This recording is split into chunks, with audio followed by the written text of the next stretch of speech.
Good morning, everyone. Should be live now. How's everyone doing on this wonderful morning?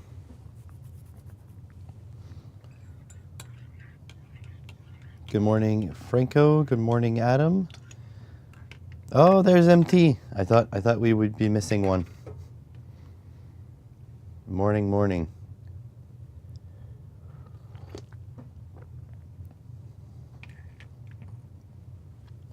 So, more progress on this to go today. But first, a couple little spoilers for you. You remember when we made these guys on stream?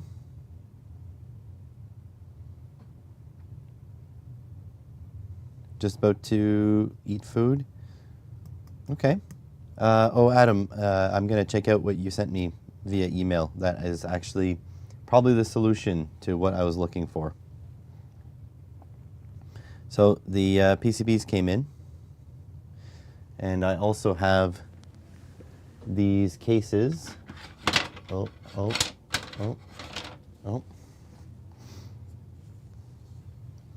So there's 3D printed cases, and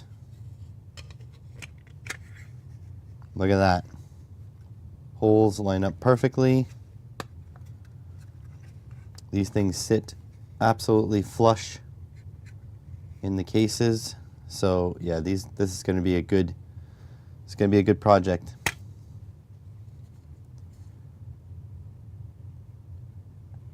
I hope I have a version that will also work for your setup. I am not sure what you mean by that. This, you mean? These PCBs? I have a 4 in series, I have a 2 series, 2 parallel, and a 4 parallel. The email.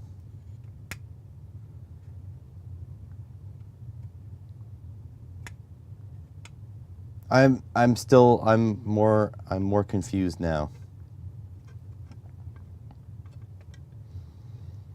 But you sent me a link. We're going to follow that link and find something at approximately how much we discussed. And then I don't know how to be more subtle about this. Oh, I also bought something else. Actually, I have to go get it upstairs. Hang on. Well, you guys are coming with me, so you don't have to hang on too much.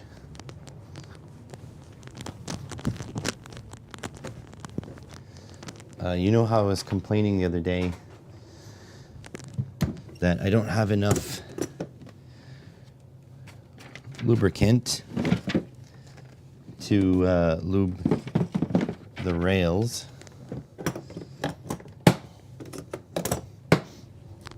Well,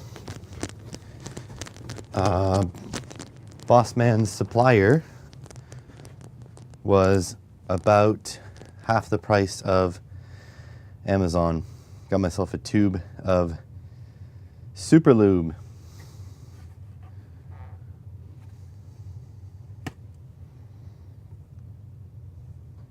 Fresh can.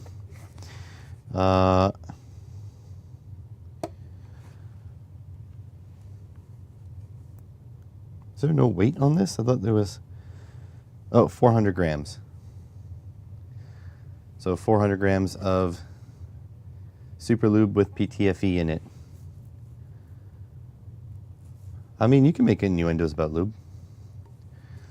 Look at how much though, a whole pound of it. So yeah, this is synthetic grease with PTFE. So that's what you use in these kinds of things. Been doing a bit of research, kind of regret not pulling these apart and lubing them, but whatever. I lube them either way. I just really probably should have gave them an alcohol bath first. It is what it is. I'm not too worried.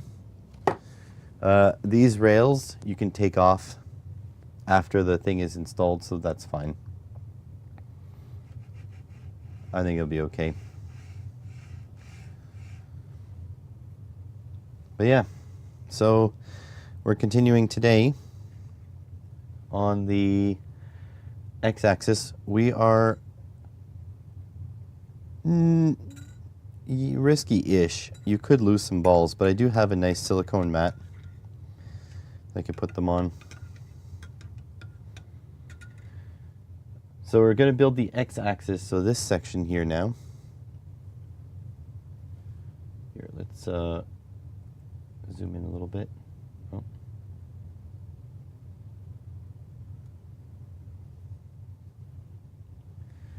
All right, need to get some more 3D printed parts.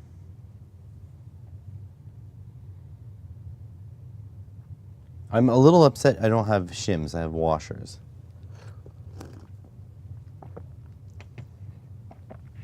But we are going to move on with our lives. I'm also checking what kind of pieces I have left. So I should have a piece to spin this way, right? So that's one. And then I need 4 of these pieces. 1, 2, 3, 4, 5. Oh, there's probably some for the back here. 6, okay, maybe. Whatever. We're gonna keep going. All right, so we need these kind of like L pieces here. What about this mouse? It's off. Now it's on.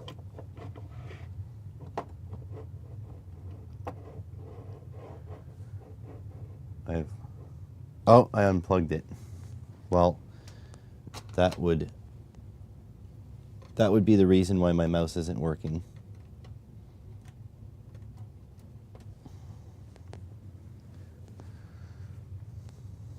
Okay, here we go. Second camera. Oh, I spread the chaos. Okay, so I'm looking for... Oh, that could be it. Let's see. No, I think this is the mirror. It's hard to say which one's which.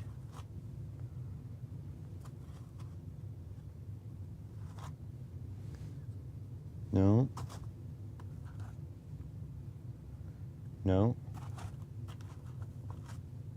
Oh. Like this. Yeah. This is it. This is one of the pieces we need. But that L piece with the 4...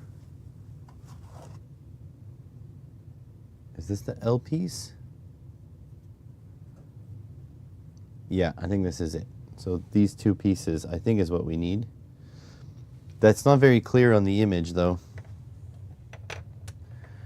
Looks like we need some heat set inserts.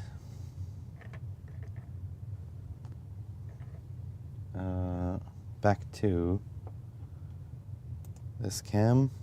Just heating up my soldering iron. Okay. So let's grab all the parts we need. The printed spacer. Oh, that's in here.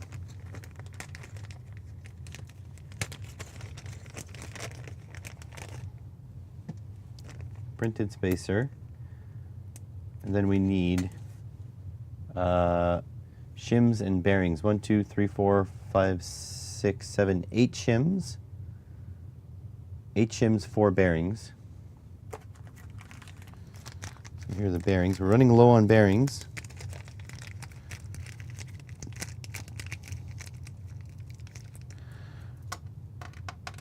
That's the 4 bearings there. We only have 4 left, so I'm assuming that's going to be for the other side's idler. We need shims, even though these are not shims. Also running low on these shims.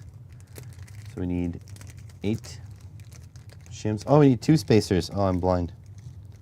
2, whatever this number is.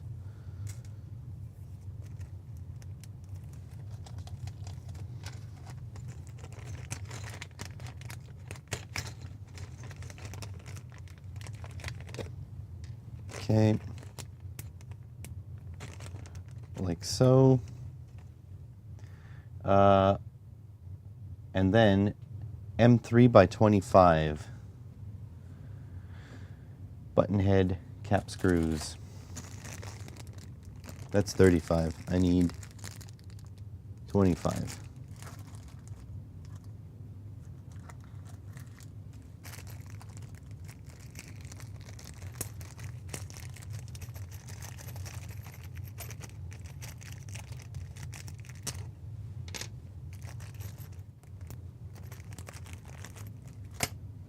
Okay, I need to put heat sets. I forgot heat sets.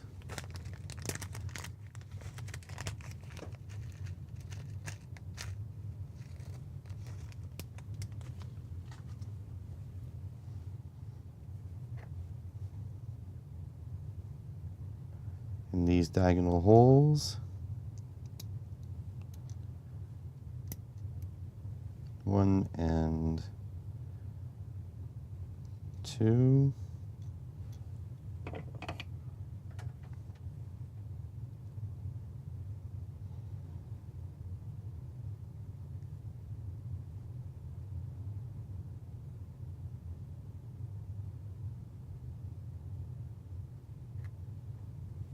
That's 1.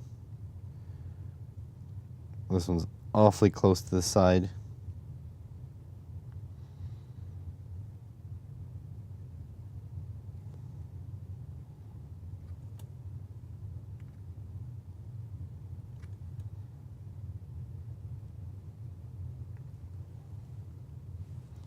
Still just a little bit proud.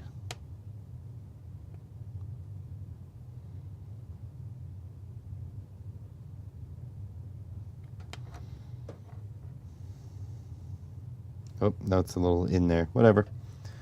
Should be okay. All right, so through here, right, this is it. These two.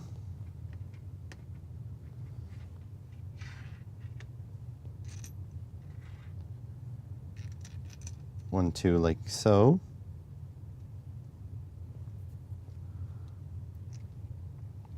All right, and we're making stacks. So we're looking this way. Probably just put it flat like that this time. All right, so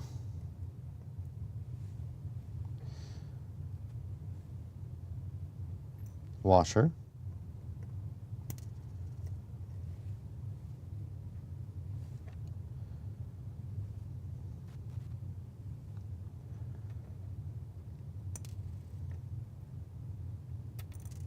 Come on.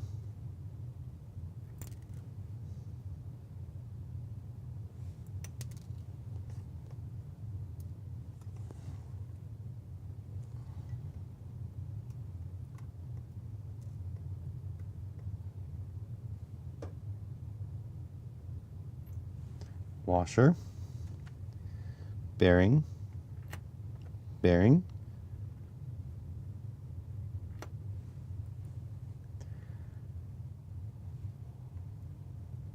Washer.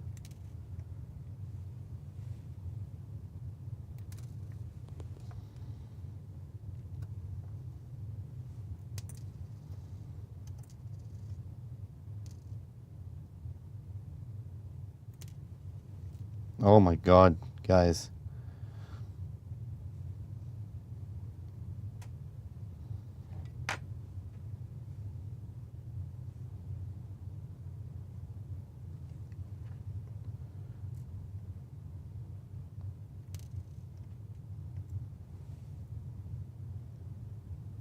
My fingers aren't working. Washer. Spacer. There's not a lot of thread left there. All right, next one is spacer.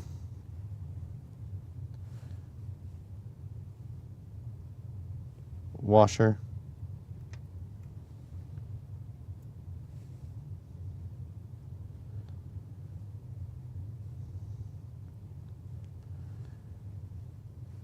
Washer.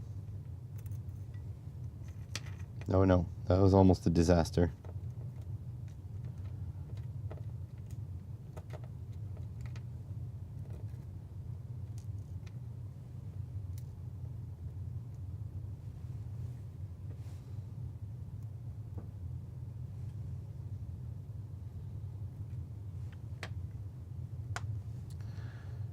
Bearing,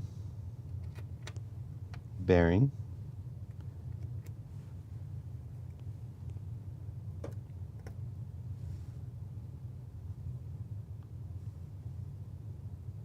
washer,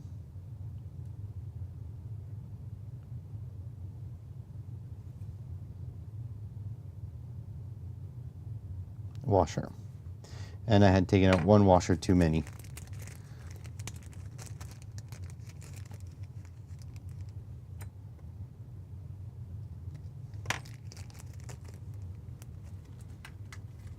Okay. Then a self-tapping. So this screws into here, upwards.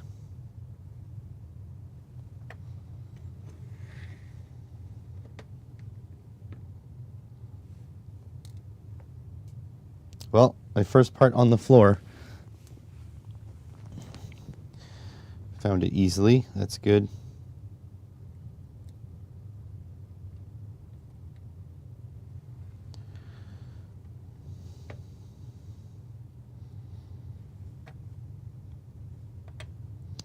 It would probably be easier if I just put this in, put the self-tapper in there, and then I can thread it, the rest in. So M2x10 self-tapping, M2x10 self-tapping.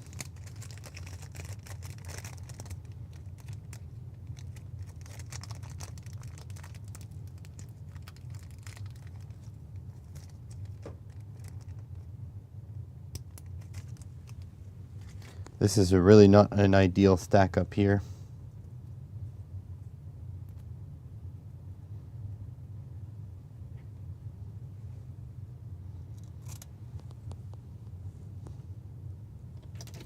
Oh no. Okay, not the end of the world. Okay, that's self-tapping. Turn that back. How many washers was supposed to be on top of the spacer? None. So that washer came from the bearing stack.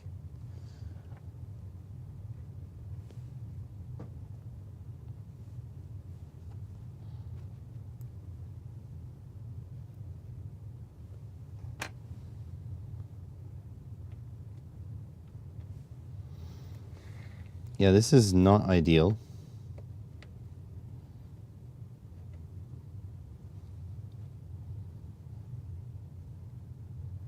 None of this is ideal.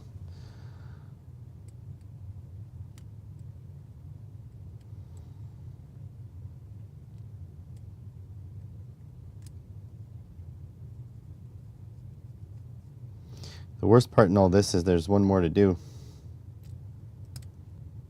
Oh, that's not going to work.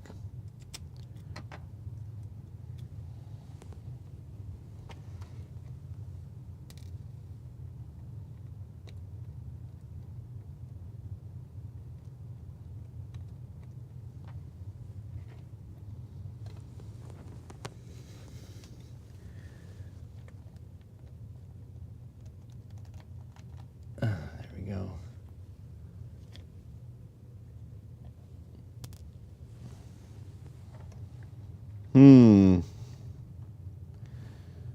This is not cooperating.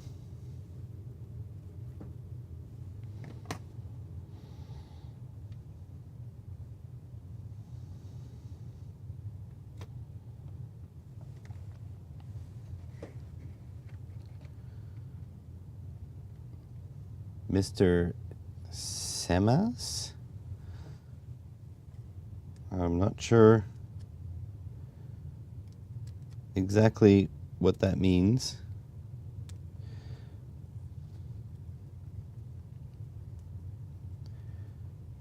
Okay, so that one started threading. Need to thread this one.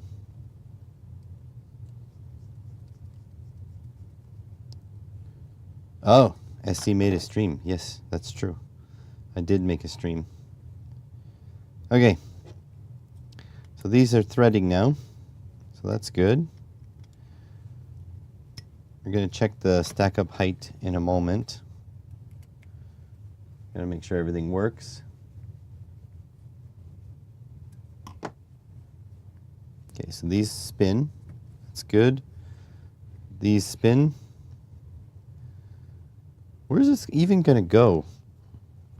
Oh wait, it's gonna be the axis. I forgot about that already. Okay, so we're gonna check that it's 19 mils.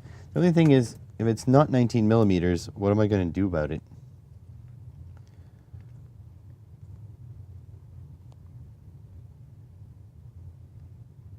It's 14. Unless it was here? Oh, there. So it's 18.68. But like, honestly, what can I do about it? I can add another washer maybe. But to where? Am I moving it this way?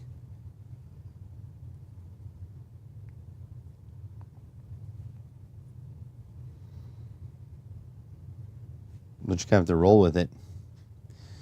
Very much off 3D printer topic. Got the deal of lifetime yesterday. Bought a Paul Reed Smith SE24 custom for $200 US. A Paul Reed Smith, that's a guitar, isn't it? If so, that's a really good deal.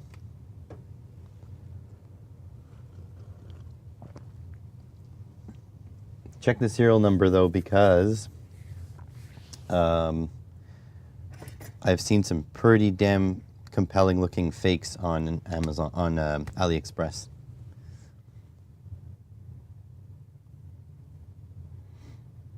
All right, so now the other joint. We're doing the same thing.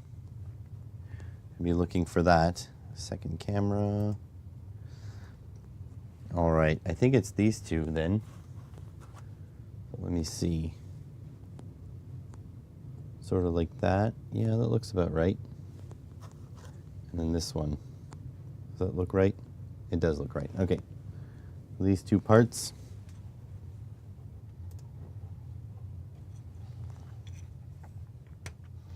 Again, need some heat sets. Heat sets on the diagonal here.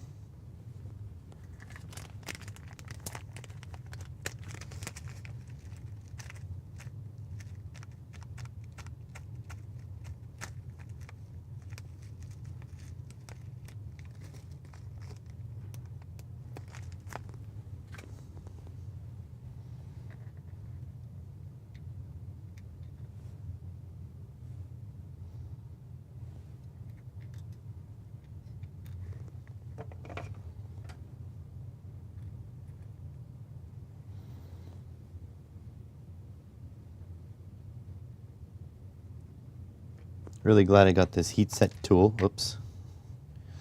Too bad I'm a moron and just yeeted the parts across the desk.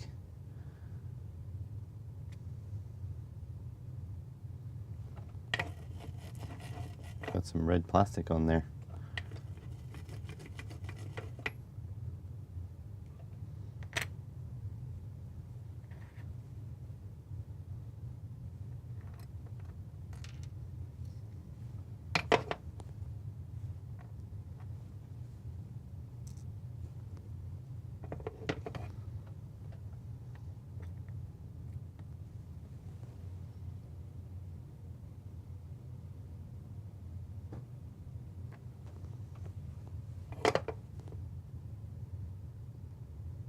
Yeah, it looks like that went well.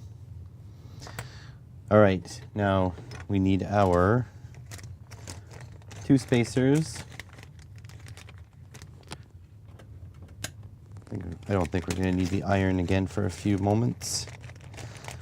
Spacer.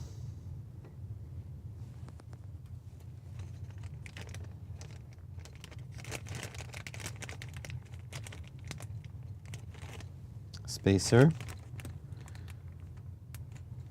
And then we need 8 washers. We are running really low now. 2, 3, 4, 5, 6, 7. I think we got 9 there.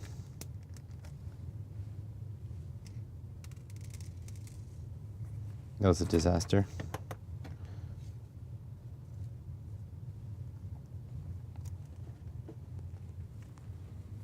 All right, we need a M3 by 25. 2 of them.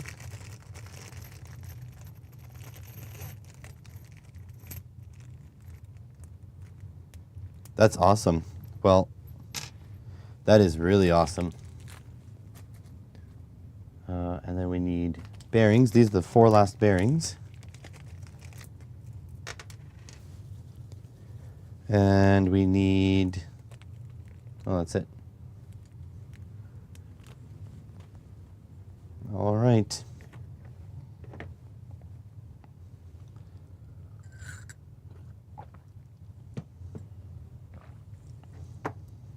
So let's see if we can put this one together.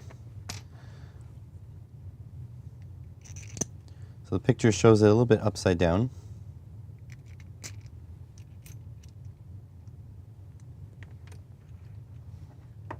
All right, so in this orientation, spacer,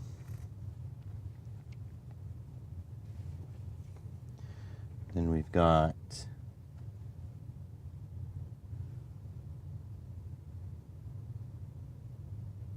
washer,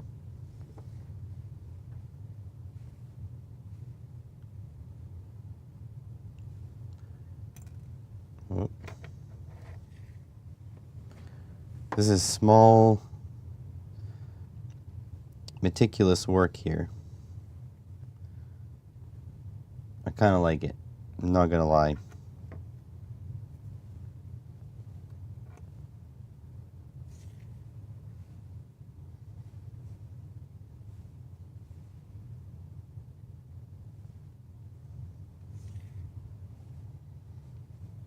And washer. Like so, and then we need washer, washer,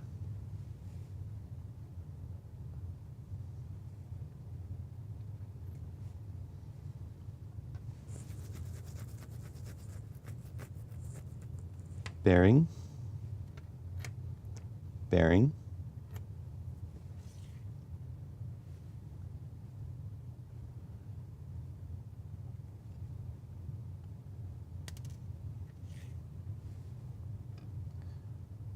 how's it going, Franco? More like, this is so small, oh my god, where's my glasses work? Well, I have a magnifying glass. Got the magnifying visor. There we go. Okay. So if I can sit the threads directly on that.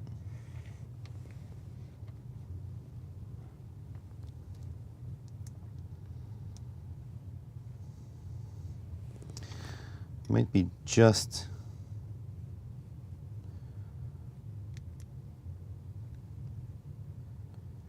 able to coax this one in.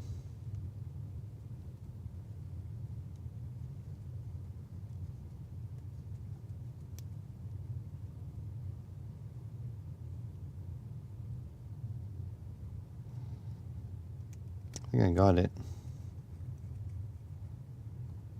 I did. I'm going to loosen it up just a touch so I can put the self-tapper through here.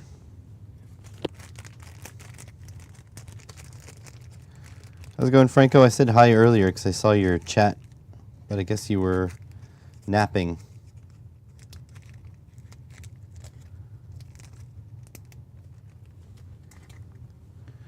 Napping or cup of teaing or whatever.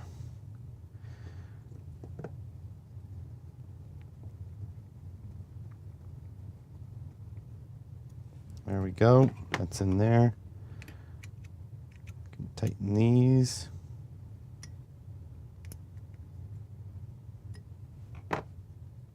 These still turn. These still turn. Good. And that's going to be probably this side, like so.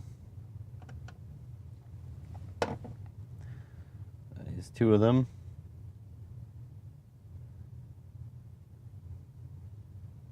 All right, so that is a extrusion. That is this guy. Oh, you know, I'm all right. I've got some stuff to do in these next couple of weeks, so I'm going to be really busy.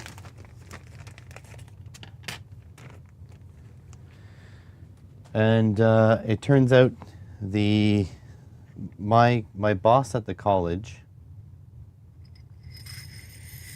he's a really good guy, like really good guy. And you know that technician contract that I was telling you guys about? Well, he scored me extra hours, so the pay is still not as high as I get as teaching, but he scored me 4 extra hours a week. So I'm pretty happy about that.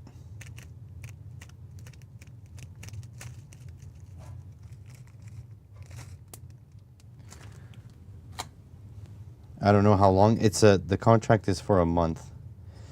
The deal is my colleague that got the surgery and is unable to do his job, the one I'm doing. He might be able to come back in a month. So we'll see.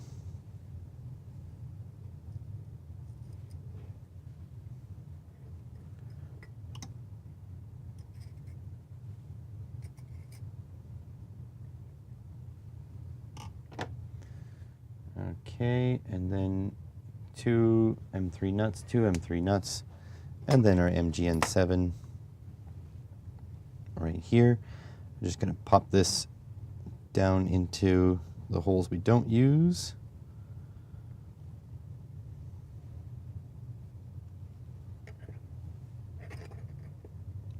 Okay, and then we need M2 by 6, and we need 1, 2, 3, 4, 5, 6 of them.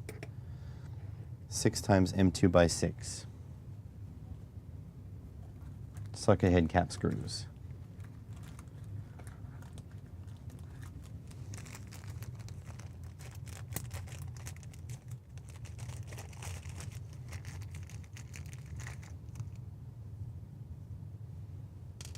How many did I say? 6? 2, 3, 4, 5, 6, yeah.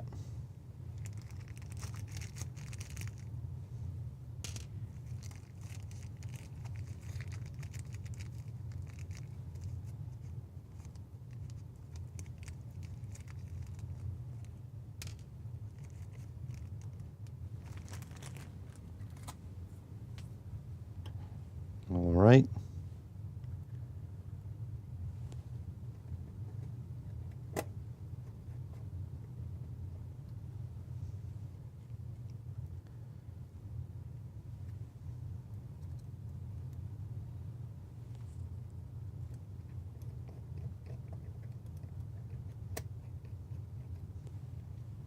I'm not tightening them down yet. I'm just threading them all in. I'm sure there's going to be some sort of alignment I'm going to have to do.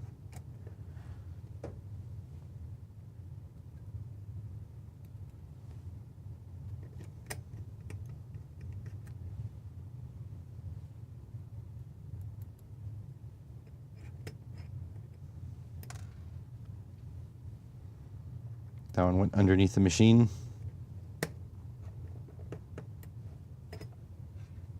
That's the one we tried to lube by filling the rail full of stuff.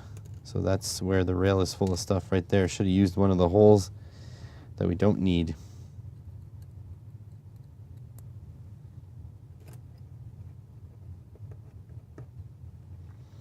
Okay, so that's in that. I need the guides. So here's a guide. put it over here. And there should be one more guide on my bench. Yeah, here it is. 2 guides in place. So that's kind of what it looks like there. Whole thing is very slidey right now, though. 25 mils from the end.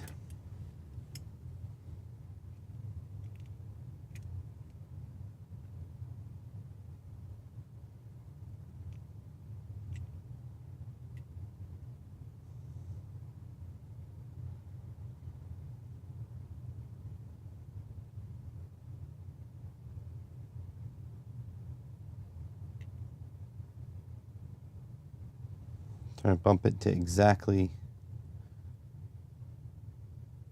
25 mils. There we go.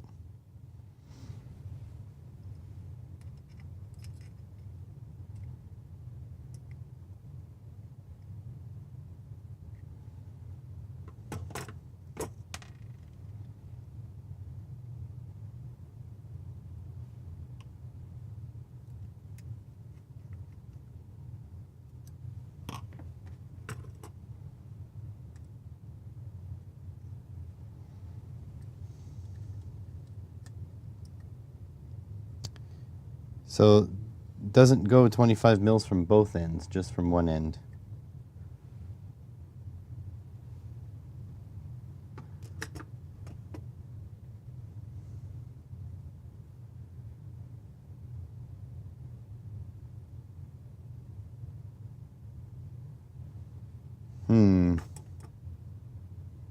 Ouch. That hurts, Adam.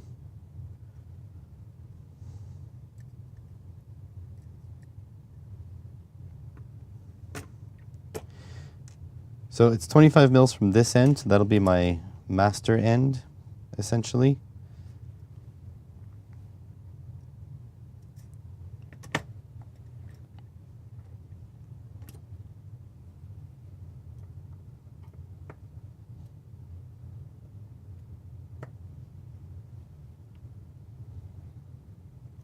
Two, 3,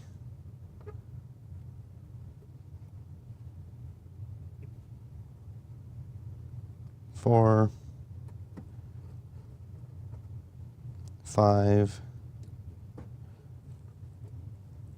6. Go back and give them a little bit of another tighten.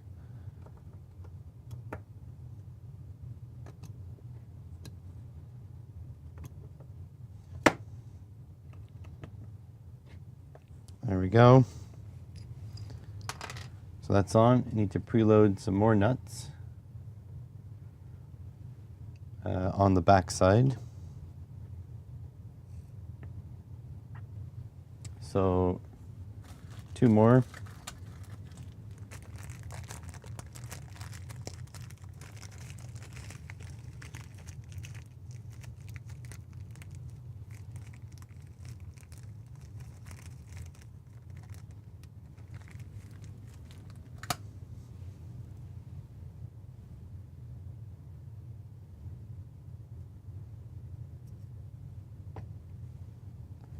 And that's 2.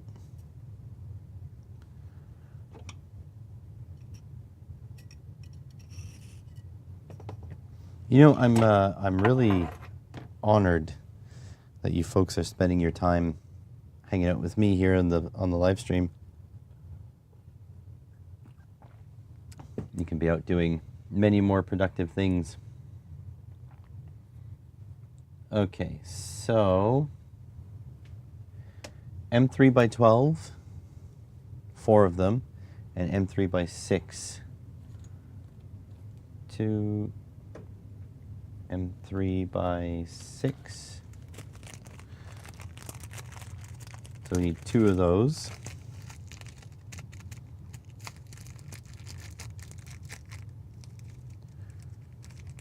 On a decorator, I feel like British decorating is different than North American decorating. So what do you mean by decorating?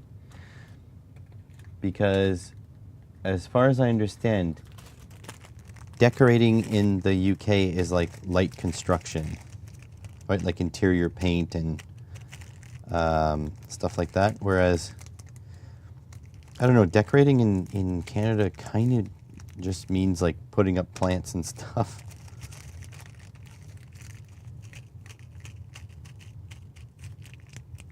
Paint and put up wallpaper. Yeah, okay, yeah.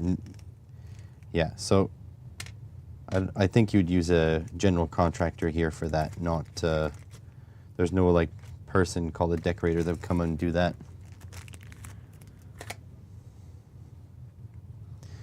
All right, so like so. Flat side goes this way. This is the proper side here. This might be a little difficult to put together.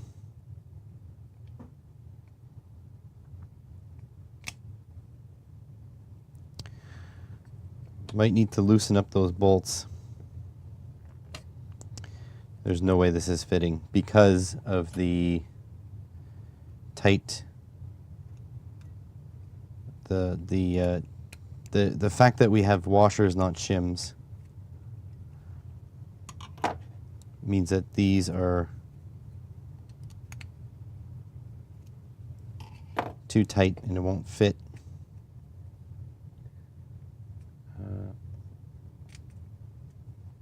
Even like this.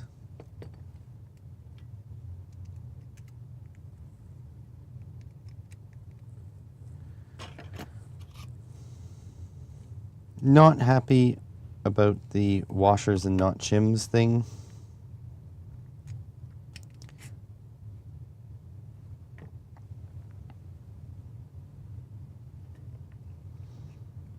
So that slides on there.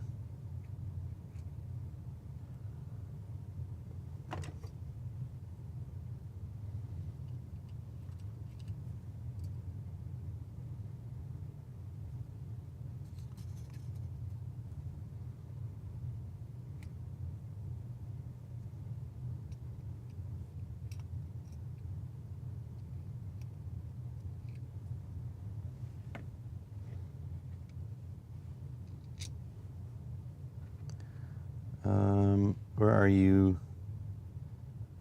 Adam, they still use wallpaper. Have you never read The Yellow Wallpaper? Fantastic short story.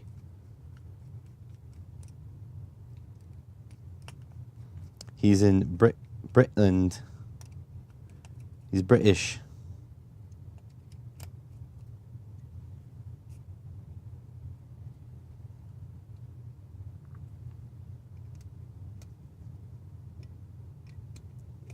Just going to loosely do these up. Never heard of The Yellow Wallpaper? Well, do yourself a favor. It's a very short read, but it's pretty good.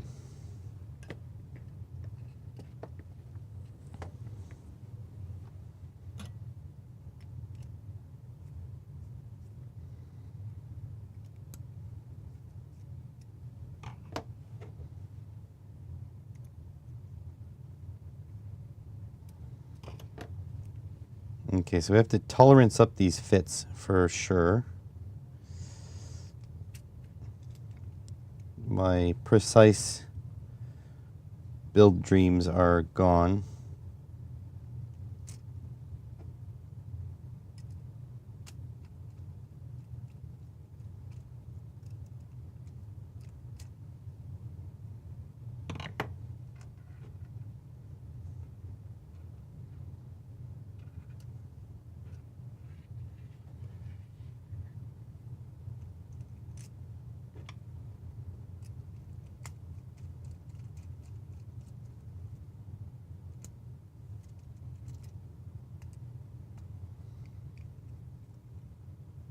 You have yellow wallpaper. Oh. It is, I don't want to give any spoilers for the short story. I would say if you're at all interested in really good literature, it's a really good read.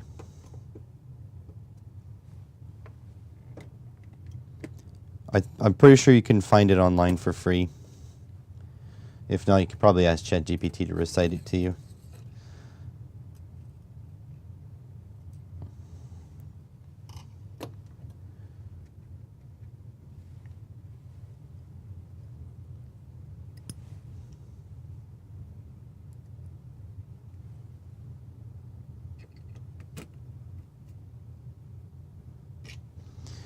Like so.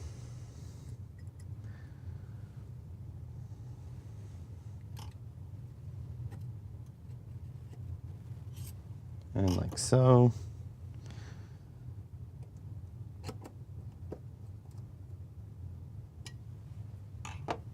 Okay.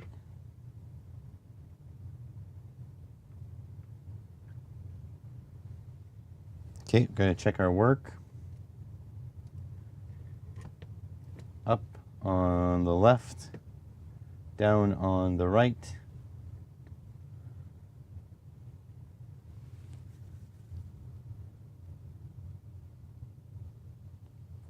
Centerless homing. Does that mean we don't have end stops at all? Well, we got 154 there, so we're going to have no changes.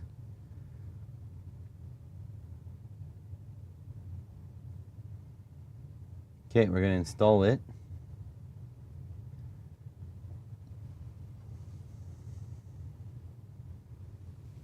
There it goes.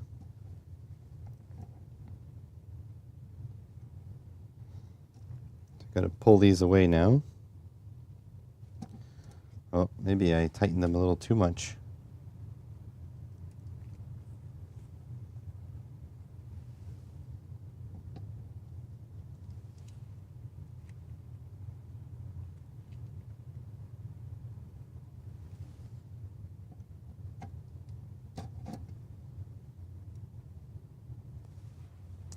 There we go. Now,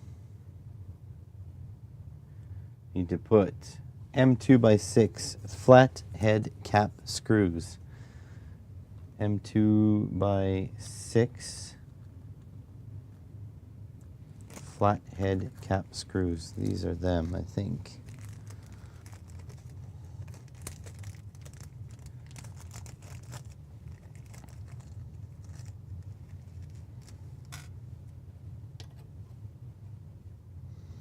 Might need the ball and driver for this.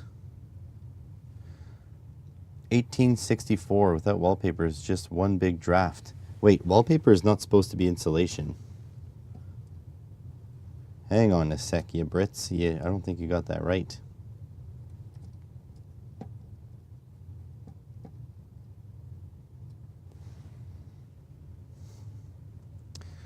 Oh, no, no, no, no. Wallpaper does not equal insulation.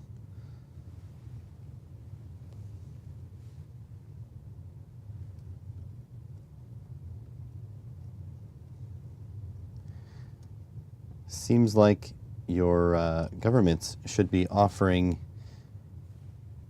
tax rebates to sort of weatherproof your homes.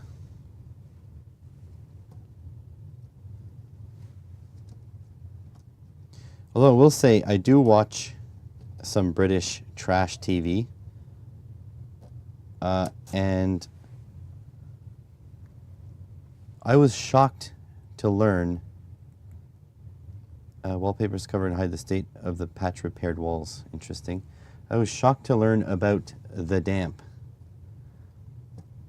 I never knew that this was a thing that can happen to homes, and that it's very common in England to get like so much moisture in your home that it like creates mold and all sorts of stuff. This was news to me. The damp. You've got damp. Damp here is a state.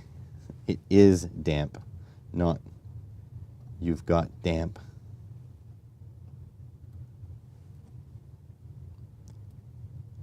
1 brick width between indoors and outdoors. You guys are insane.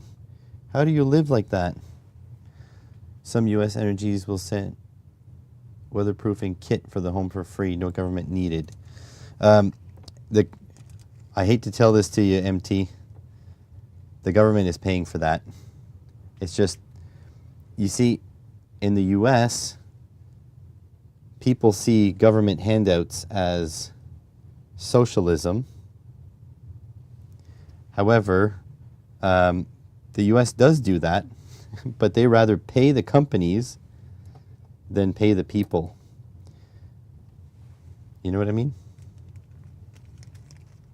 So the energy company is billing the federal government for that. I live in Somerset. Rising damp means something different down here. What does that mean? I have no idea what that means.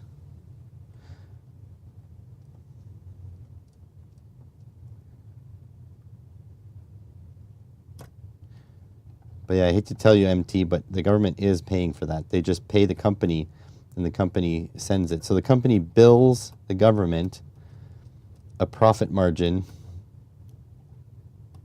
instead of letting the homeowner pick their, you know, their preferred whatever.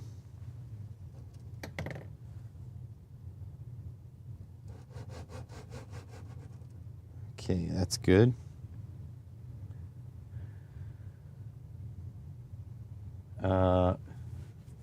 Squaring the gantry. Move the gantry all the way back until it hits the A and B drive on both sides.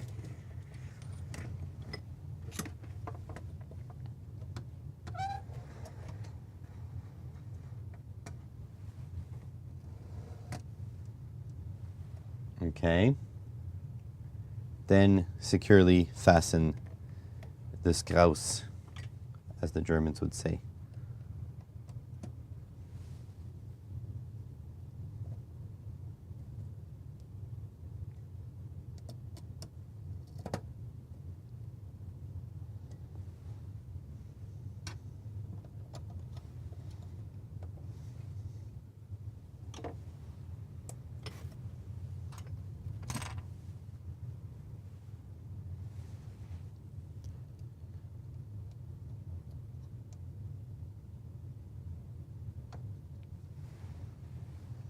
Okay.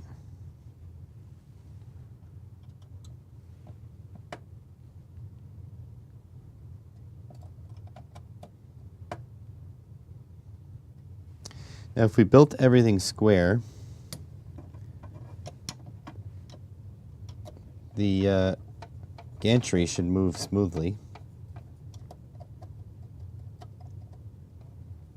And we won't have to spend the next hour trying to tune everything.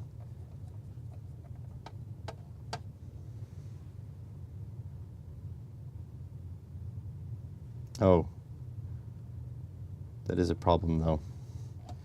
We left the self-tapping screw loose.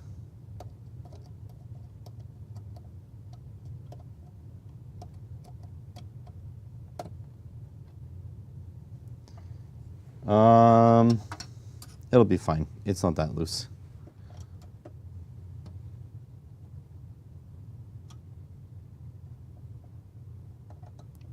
If you have, I don't know. I think so. I think so, MT, but I can't be 100% sure on that for you.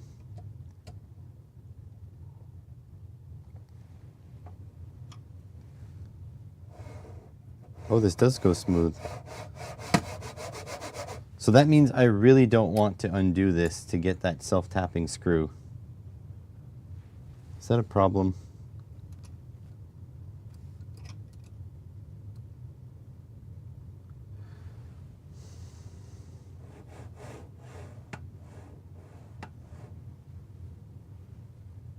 I mean, now that it's set, I think I can just go and undo these, right?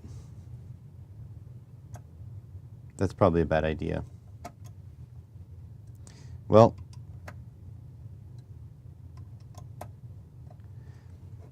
the self-tapping screws that are in here and in here will just have to be loose.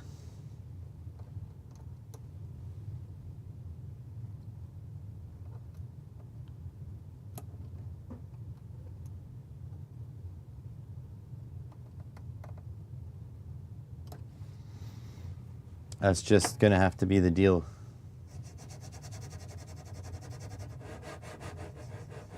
Oh wait, the stoppers are not needed now.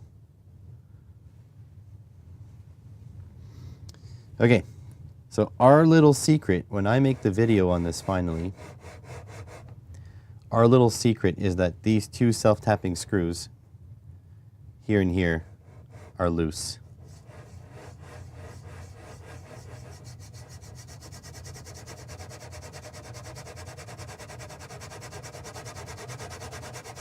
These run really nice.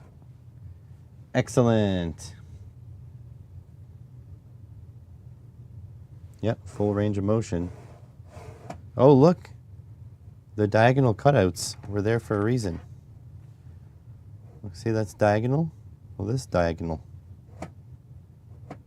So go all the way to the stoppers there and all the way to touch the AB drives back there. That's really cool. Can't wait to do some printing. Uh-oh. Did I screw up? No. Okay. This is on top. Okay, good. All right. Now we need B extrusions, which are these.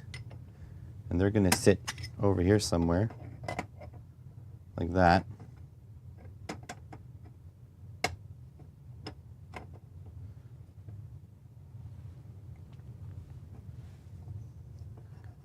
I don't know if they have a hero side or not, but look at that.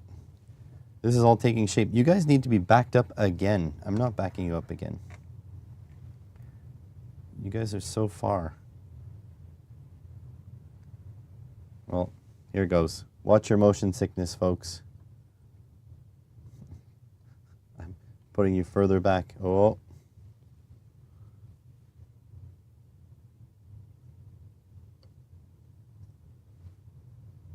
Okay, see my frickin' mess down in the corner there. You guys are way far now. I'm about halfway.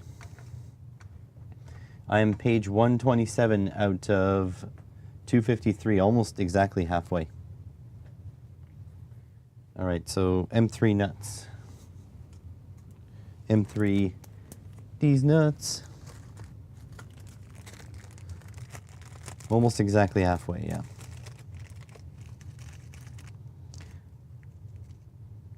It's almost a speed run. I'm not like purposely going fast, but some things are coming together a lot faster than others. If I really wanted to be perfect and precious about it, I would have taken this off and re-squared, taken this off, tightened the self-tappers. Actually, you know what? I can't tighten the self-tappers because this is, the gap here, it was not precise because I don't have shims. So I blame Cybor for not allowing me to tighten those nuts, those screws. Cybor's fault.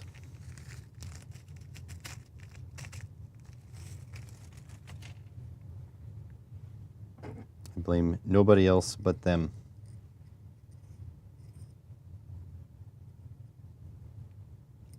Oh no. Oh, that almost fell into my junk drawer. Never to be seen again. So them 3 nuts. There we go. A little bit of play. This one not so much. All right. Idler cam lock. Remove both cam locks to allow extrusion installation fasteners and slide them back in. But if you don't need them, why are they here?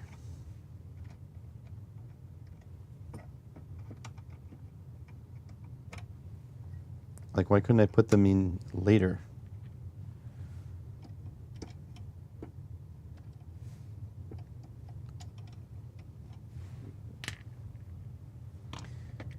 Okay. M3 by 10.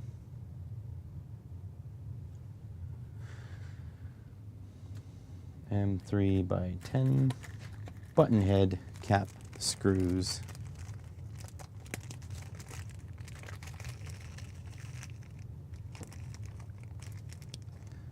Two of them. Oh.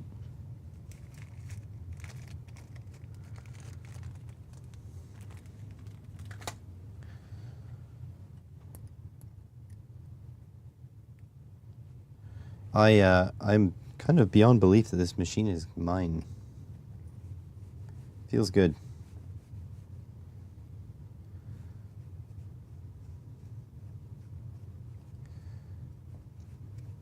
Okay, so as per the instructions, tighten this down and then jam this back in.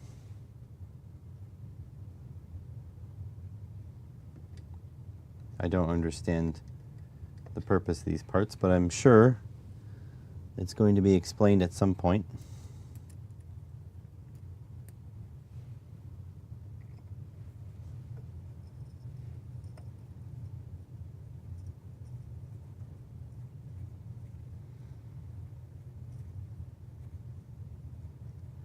Slow start thanks to dodgy instructions, but it's really come on now. Yeah.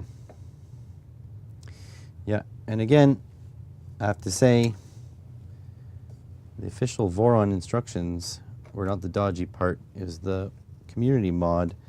And the fact that the seller decided to send a community mod without them themselves supporting it, that is a little sus. All right, next. Oh, shit, I didn't slide this back in. There we go. And then two more M3 by 10s. Oops. And two nut. Oh. That was embarrassing. I put the M3 by 10s in the wrong spot.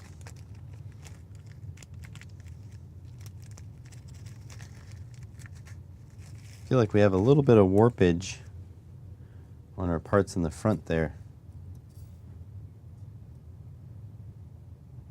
Oh yeah, you know why? Because they're not shims.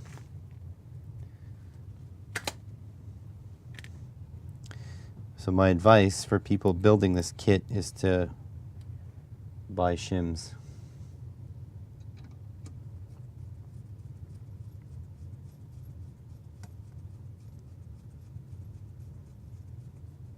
So if I would have known, I would have just ordered my own shims, because now these parts are being torqued this way.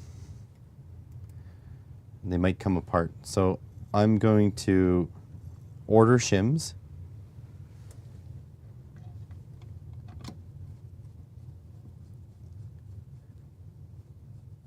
Franco, can you put on my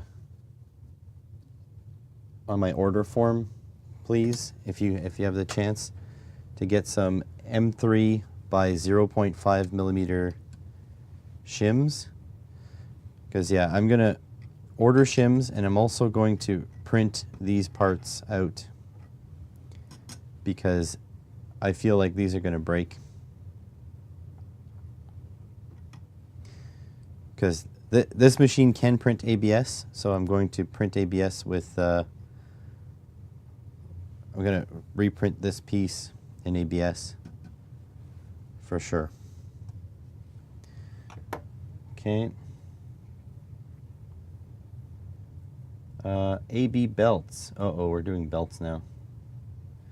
The Voron belt path. Voron printers use a belt path based on the popular Core XY pattern. The individual belts are stacked on top of each other, and the crossing often found in the Core XY systems is omitted. Compared to many other implementations, the motors are moved to a less intrusive position. To learn more, blah, blah, blah, blah. Okay. Equal belt tension is important to the proper function of a Core XY motion system. Okay, so component prep. We need a couple of parts now.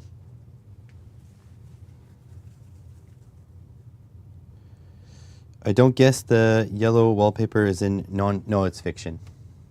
It's fiction.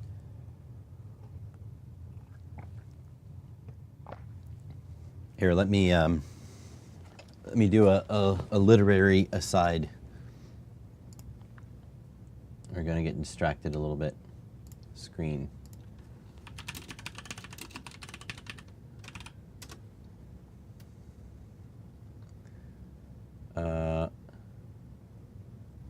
Short story by Charlotte Perkins Gilman. For some reason, I thought it was a British story. There we go. Project Gutenberg has it. Enjoy. Thank you, Franco.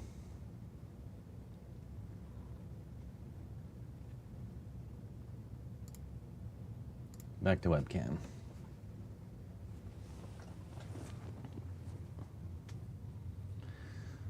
Okay, so we're looking for a couple of, or is that one part? I was going to say a couple of parts, but it's one. It starts with one thing. I don't know why. Doesn't even matter how hard you try. I swear I found that part earlier.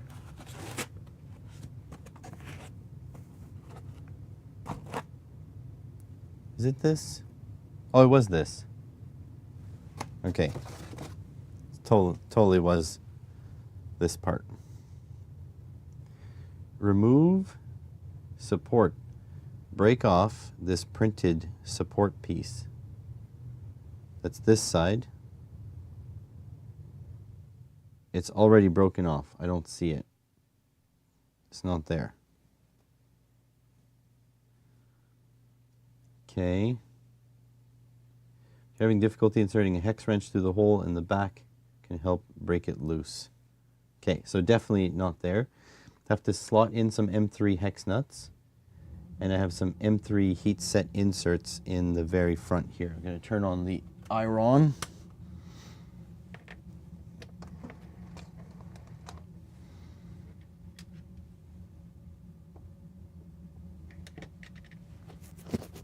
It's a very short story. I don't know how many pages. Not very much.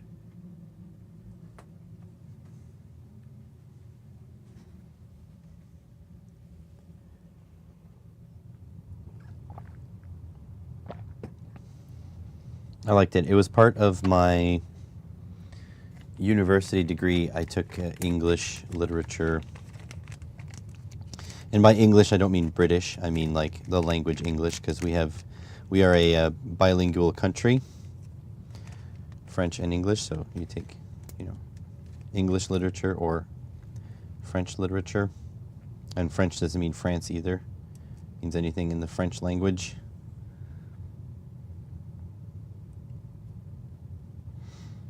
So these two will go in there, and then slot my M3s in there and there.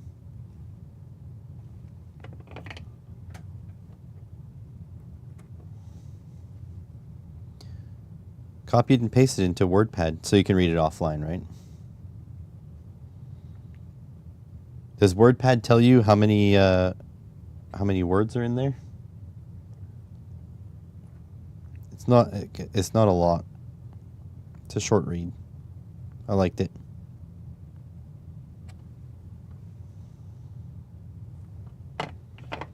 Okie dokie.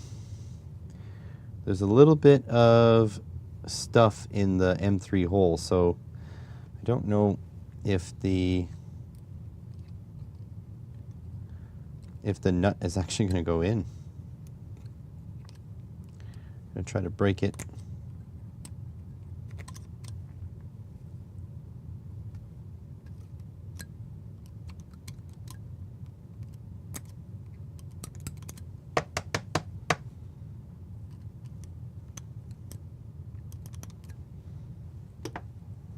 Okay, let's try. See if M3 nuts will go in there.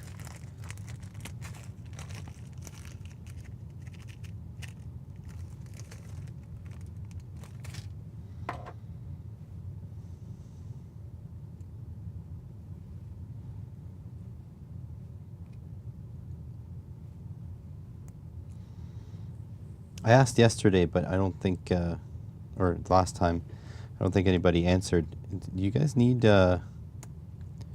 like some royalty-free music? Because I do know there's a lot of silence in my stream when I'm trying to put things together. So if you guys need a little bit of background noise, you let me know. Uncle Dan will hook you up.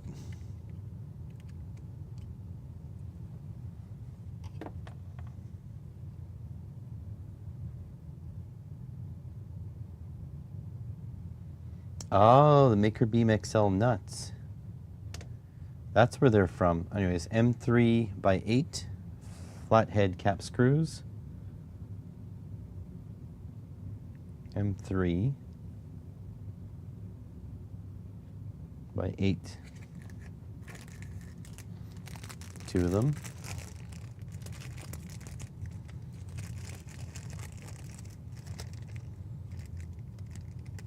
Entirely up to me. So you have no preference, which is okay. But does anybody have a preference?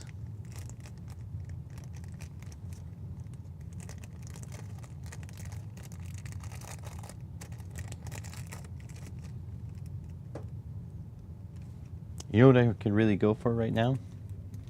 Peanut butter and jam sandwiches. But you know why I could not have one, even if I wanted to? I don't have any bread. So that's going to be a no.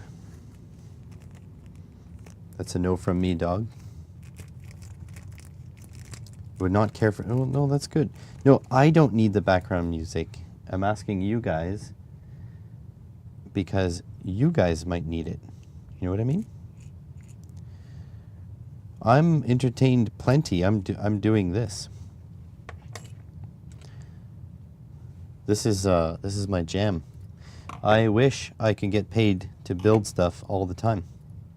I would love that. There are people... You hate peanut butter? Uh-oh. Franco, I don't know if we can be friends anymore.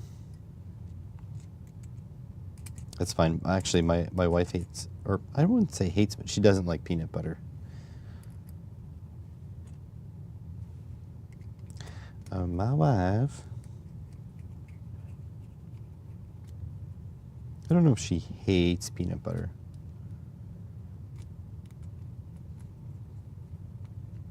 But she's definitely not in like with it. We'll tell you that. Okay, don't tighten yet. How are the flathead cap screws? Yeah, that's fine. They're in the kit. Okay, start with equal lengths. Having both belts the exact same length will ensure that you can set the proper tension later on. Starting at one end, line the 2 belts together, meshing their teeth like a zipper. The other end will most likely be unequal. In one cut, trim the ends of both the belts together to get them to equal lengths before you start routing. You'll need 1 meter or 32.4078 attoparsecs of belt for each run. So we need 1 meter of belt for each run.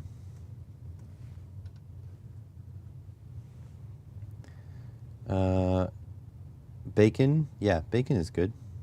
Music would be a distraction? Okay, there we go. Uh-oh, Franco, you don't like bacon?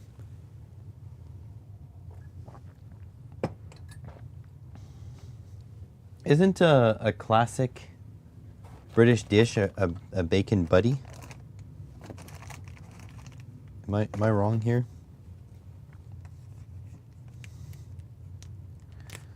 So here is the Gates power belt.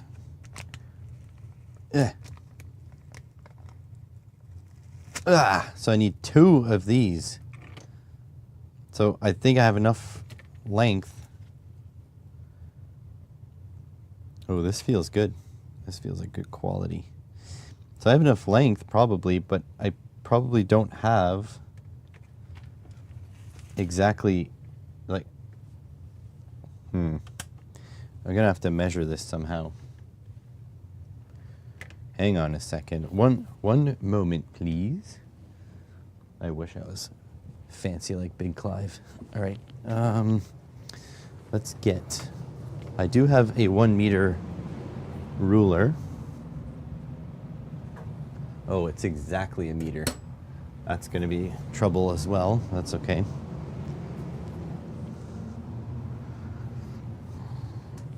Here we go. I'm going to put this over here. I'm going to switch to the second camera. I can eat any part of a pig. I love pig. Just hate bacon for some reason. Could be the texture. Yeah, but bacon is available in such a range of textures.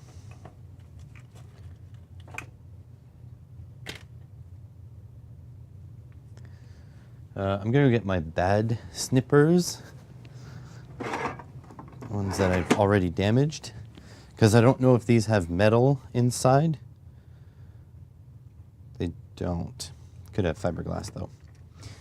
Okay, so we are going to measure out a meter, and then we're going to snip them together. That's a meter.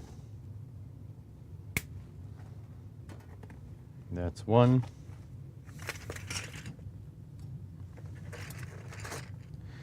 Okay, yeah, we have more than a meter here.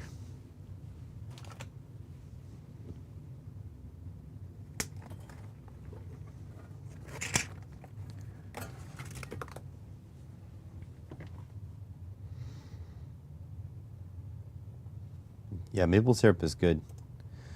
I have never purchased maple syrup because it's expensive. However, I have gotten some as a gift, and that might happen again. Oh, soft bacon. That's easy. That is the easiest debate ever. The crispier the bacon, the less it tastes like bacon. That is really easy problem to solve.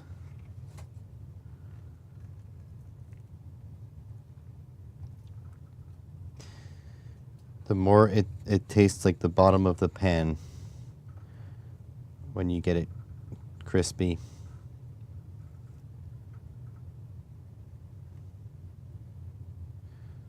Need to get some food. Yeah, I want food. But you know what? I am a fat man. I did some decent weight loss last year or the year before, and now I'm way back up. I'm a big fatty. I'm a stress eater. It's not my fault I have a stressful life. Well, it's kind of my fault. I just figured that was Swedish words coming out, Johnny. So don't worry about that. Okay, we're going to snip them all in one shot like the instructions say. I do have some extra length, so there we go. Snipped. So they're the exact same length. You're under 90. I don't even know what 90 kilograms, but how tall are you? Oh.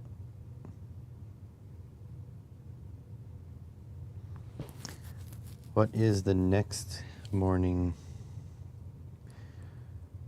Hang on, I have to book a tomorrow morning. I'm trying to book a podcast.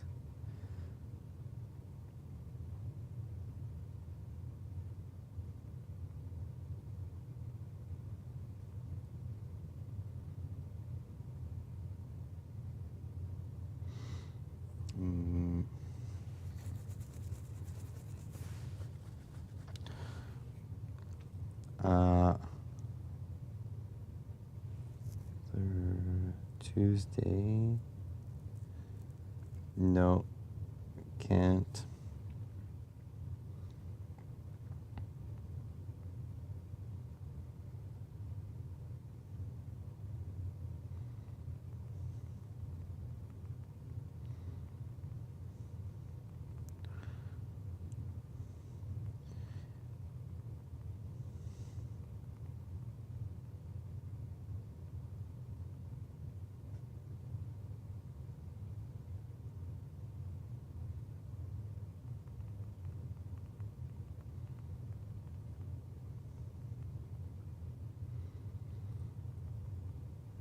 Give me a second.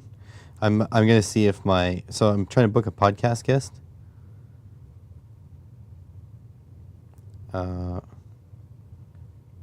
Whoops. Sorry, folks. This is rude.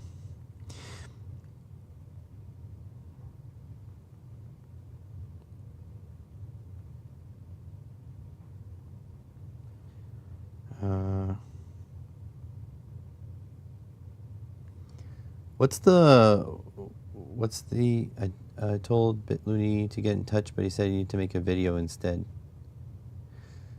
1.76. We're about the same height.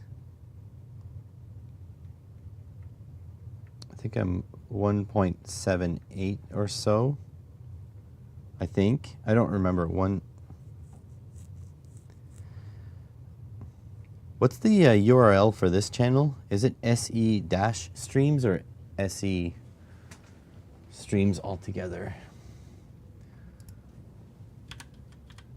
.com/@SE-streams.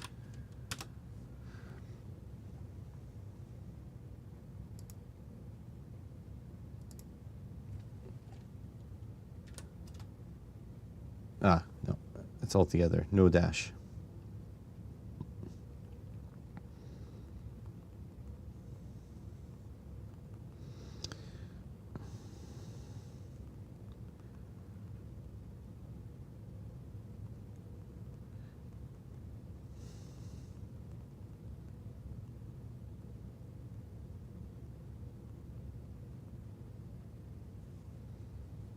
Okay, sorry. Okay, yeah, SE streams all together. Okay. Okay, business is done. Okay, and now you run the belt. Thread the ends of the belts through the X carriage like so. A pick tool can be helpful here. Okay, so we're going.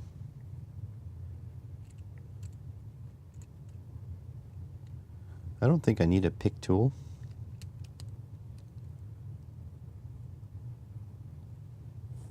Thanks for that, Franco. I appreciate it. Okay, it's not simple to get through there, but it's not that bad.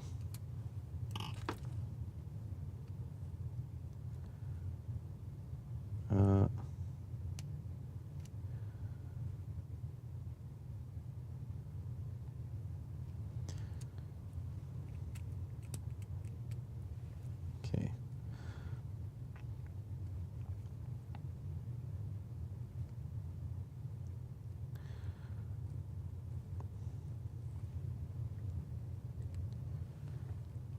I could see, like, I'm not sure why they have you put the screws in first.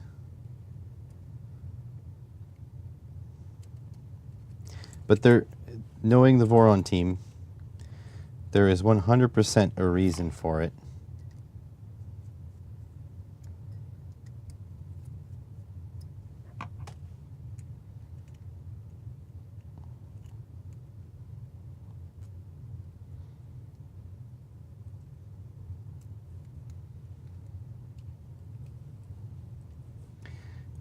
Is it teeth inwards? Yeah, teeth inwards.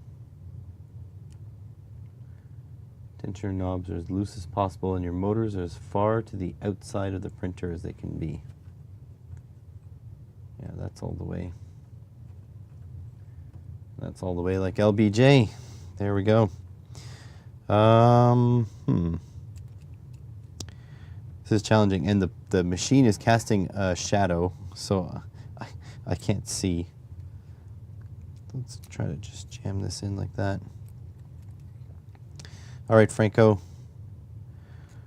Please eat something delicious for us. Remember, I can't eat right now because I am on stream. So you gotta be my sustenance here. You gotta do it.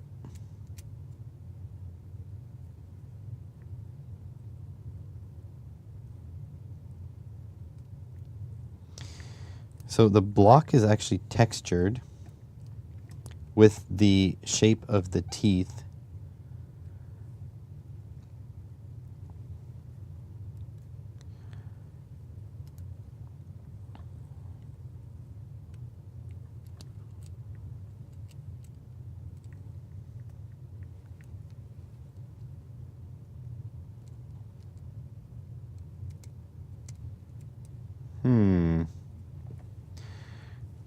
Look, I wonder, what happens if I just take this out?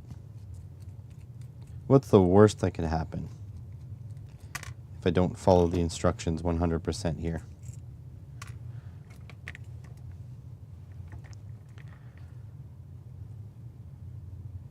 I feel like this is going to sit this way.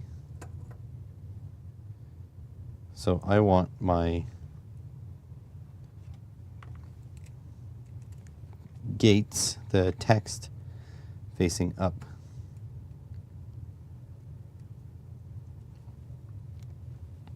So here's one.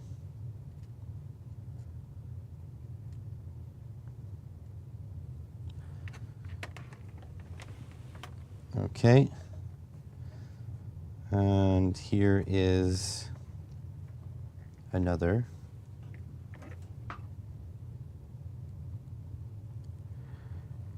So now let's try to, here, I'm just gonna stick that out a little bit, get in there. Okay, let's try to thread the screw through now. How bad could it be? The belts are a little bit in the way, but it's not too bad. Place that like that. Oh, one belt came through. This is very finicky work. I'm also, you know, before you judge me, I'm also like really far away. I typically work a little bit closer to my face. Okay, I'm going to do that too. I'm going to put more, I'm going to stick more through so nothing happens. I'm going to put the screw onto here.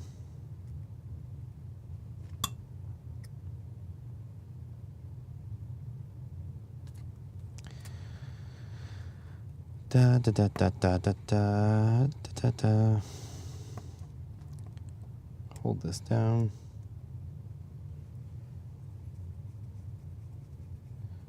There we go. That was much easier. Can we pull these through to be a little bit tighter?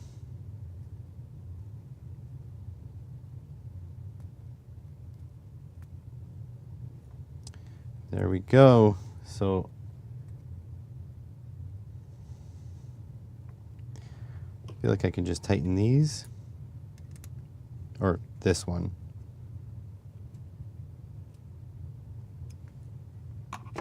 There, belt is through.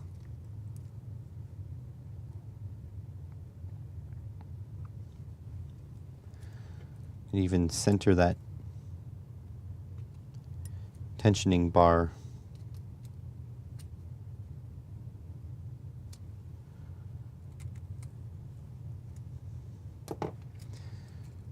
Okay, what's next? Am I supposed to bolt this up?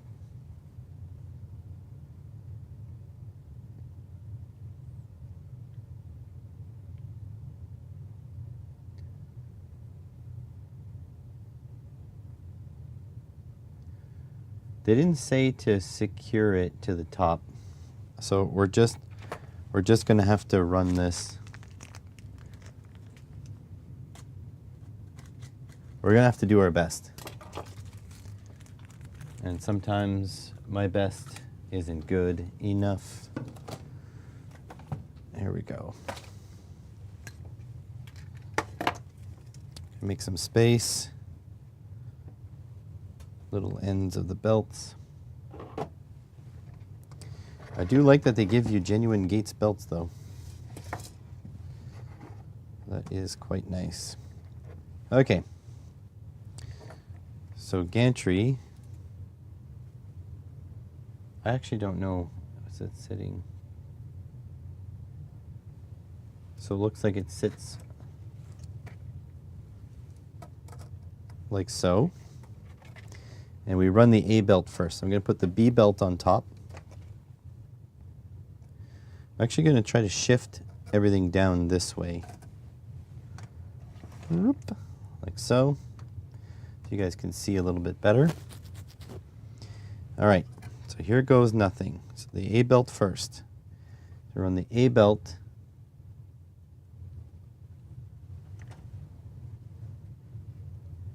Something looks wrong. B, that's B belt. A belt. Okay. So this belt. So already this is problematic. Does it go tooth side?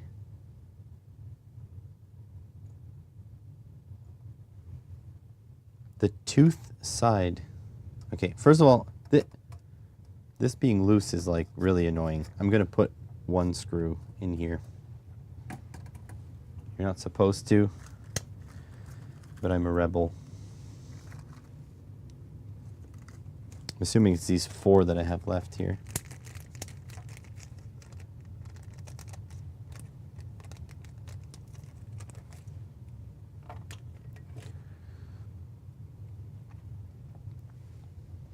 And this screw is just to hold things in orientation.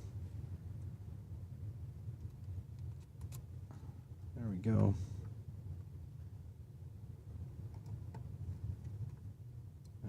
There. Okay. So the A belt comes through this way.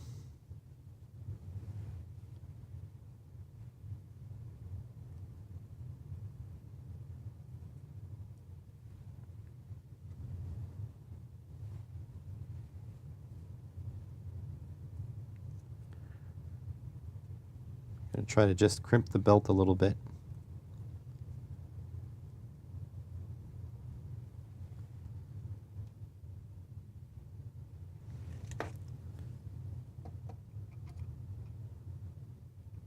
You know what? If I run it up top, might be a bit easier.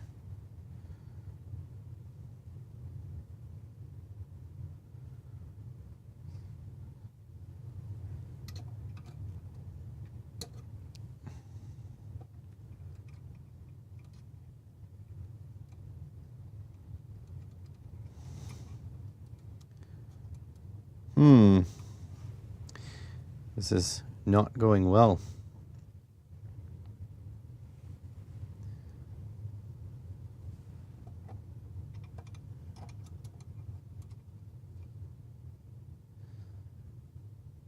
Get in there. This is really not gone well. I'm trying to put a twist in the, like a crease in the end of the belt so it wants to spin around here. There's not enough space to... Oh, there we go. Got it. Okay. So it comes around town. Here. Let's thread it all the way through. Okay. Goes this way, around here.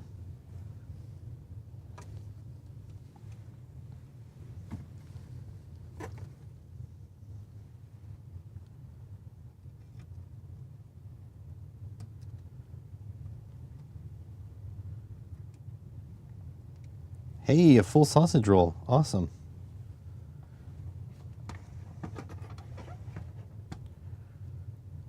Okay. So now it looks like it's going to delicately thread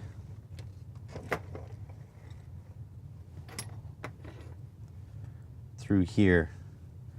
So it needs to go, I'll move that out of the way.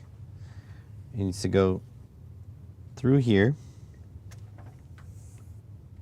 It'll go flat side in. It needs to go around the pulley.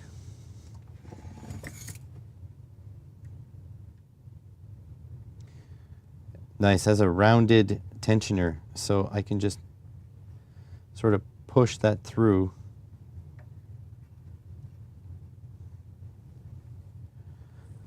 Maybe able to grab it. Maybe I can use some tweezers to grab it. So the inside of the tensioner is a curve. There we go. So you just feed it and it goes around. Okay, there we go. That is set. Oh, I'm crushing my calipers.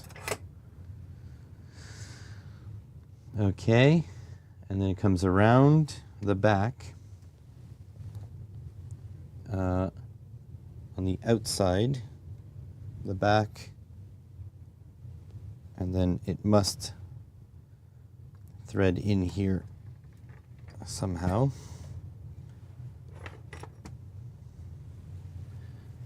Thread through here. Yes. There we go. Ooh.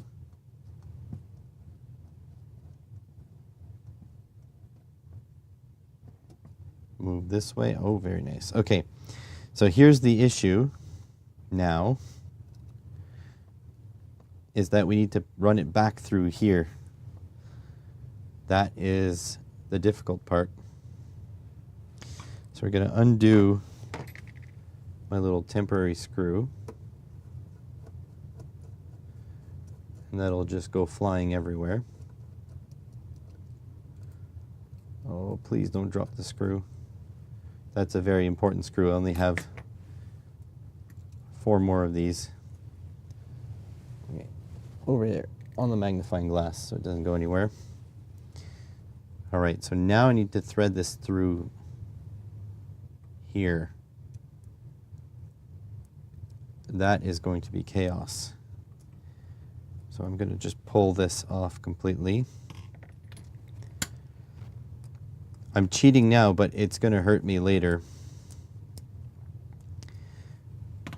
because I won't be able to do this after.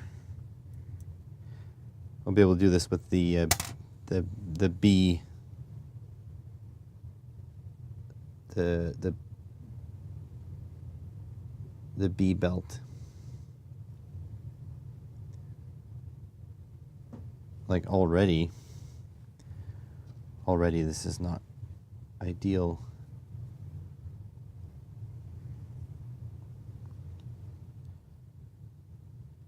It's like so stiff. Get in there. Maybe I would have preferred Chinesium belts instead of these good quality Gates belt.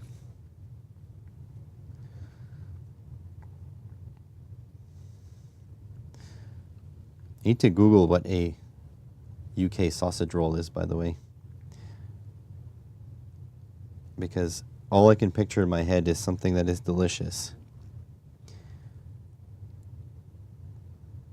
So I want one. Okay, let's see. Pull this belt away. This is not the most fun tensioning mechanism. Or, well, I guess there's no tension yet. Get in there.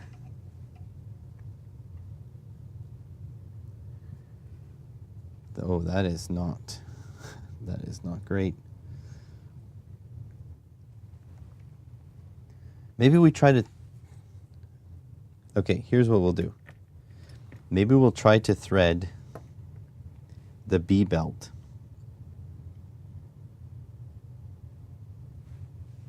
And once the B belt is in position, maybe then we pull all 4 ends through. How's that sound? Supermarket own brand sausage rolls, not great. Look, man, I have a very easygoing palate. All right, so this is supposed to go down onto this pulley. So now the B belt, we are going, okay, teeth outwards. So we are going like this. We're going around town here, around town here. And then the difficult part is here, threading onto the motor.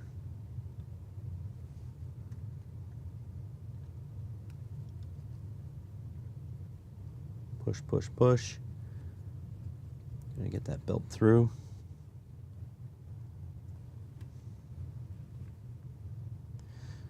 Pasta bolognese. Ooh, very nice. I'm going to look up sausage rolls as soon as I get these threaded through. So we're all going to discover together.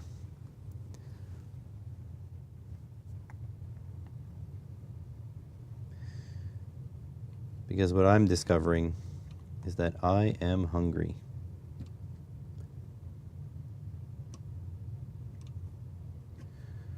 As long as I can feed this through.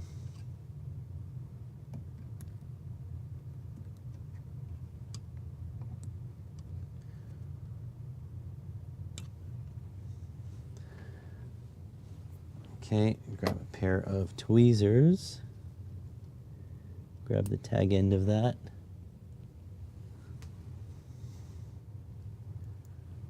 Reconstituted meat product wrapped in pastry. I mean, that sounds delicious. I'm in. I am so in. I am really not difficult when it comes to food. I like all sorts of good food and crap food too. Okay, so we're going to feed that through.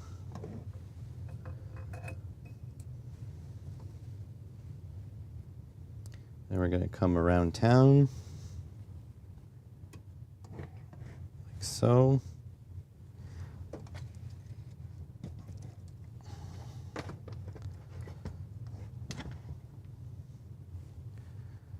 Okay, and then we got to go through this top pulley here. This one should be on the bottom pulley. Get on the bottom there. Go through this top pulley. These are the hardest ones to thread, is the ones on the X gantry. Ugh. Get in there.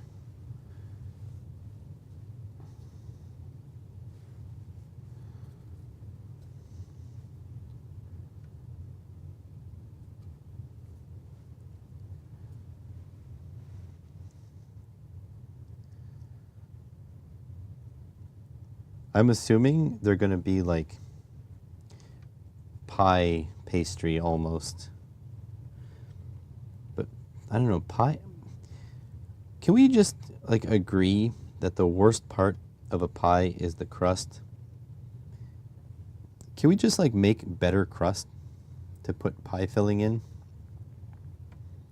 I don't like pie crust.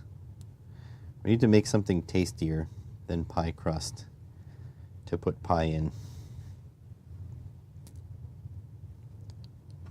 I mean, why do we, is it just because the rest of the pie is so good that we just want bland stuff for the pie crust? I don't know.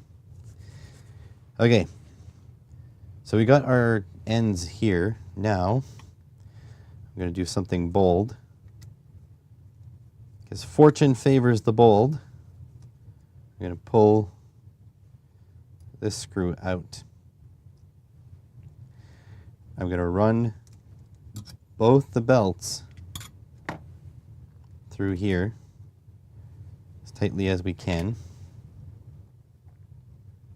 Ooh. Fortune may not favor the bold. See, okay, I really wish I wouldn't have done this. I did it the way they recommended. I'm really wishing I hadn't. All right, let's make sure that we are sitting on our respective pulleys.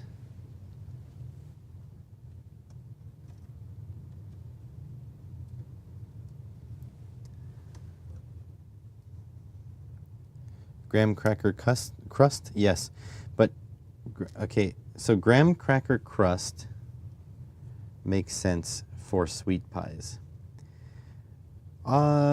Again, I don't think that sweet pies have good crust except for the graham crackers. So that's a good alternative to pie crust for sweet pies. But what about savory pies, which I really like as well? Shepherd's pie, you know?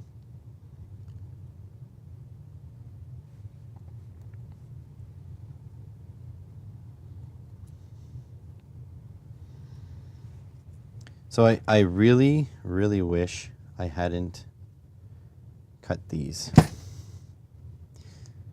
I wish I would have went full length. They said 1 meter, but they didn't mean they should be 1 meter long. What they meant was you're going to need at least 1 meter. Because now this is very hard to get both ends in.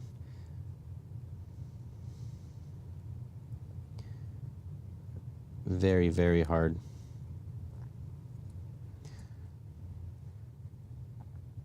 I do have a plan. I'm going to put a zip tie on both of those.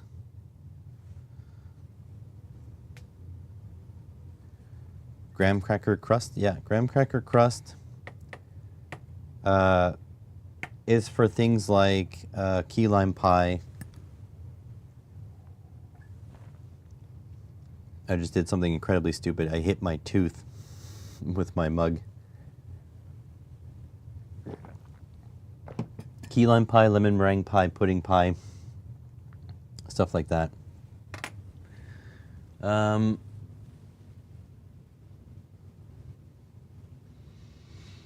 Let's see. Cable management. I need some really small cable ties.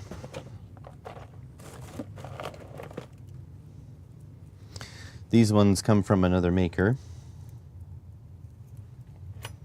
So I'm going to thread it through.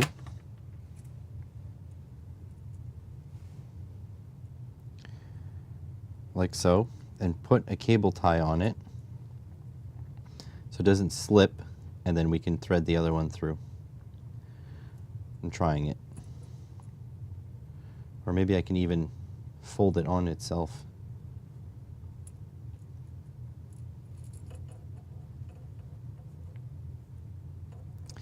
Yeah, that was definitely a mistake. Cutting them short. I should have just cut the belt in half. But they also want equal length belt. So this doesn't make sense, actually, now that I'm thinking about it. You can't have an equal length belt and then trim them flush. You'd have to trim the same amount of teeth off both. Okay, let's do this first. Let's get them through, and I'll figure out what to do after.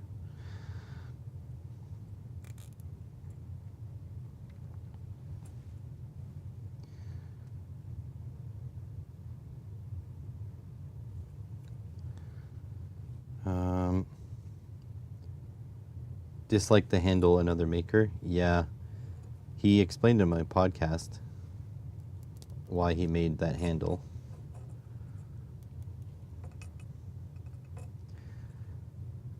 The entire reason is because he wanted his videos to appear on the top of his TV. He didn't want to go searching for his channel to make sure something went live or whatever. But I think he would agree with you that, in hindsight, it wasn't such a good idea. All right, so I took only a couple teeth, like that.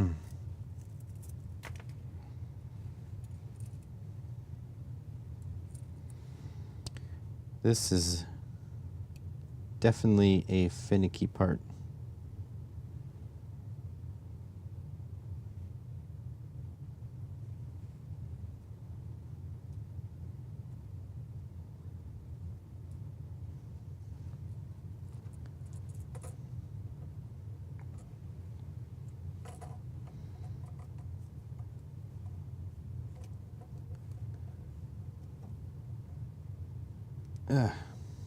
Get in there.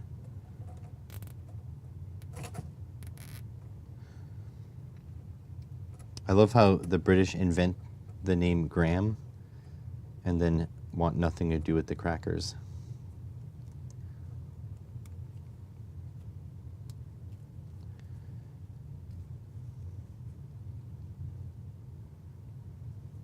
Come on, would you? Need so many hands to do this.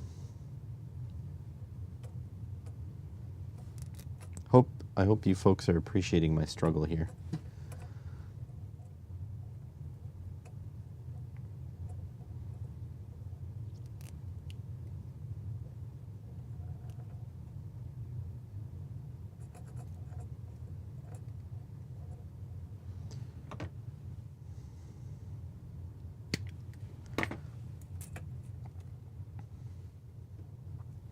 Okay, so those are through on that side. Now it's the question of getting these through on this side.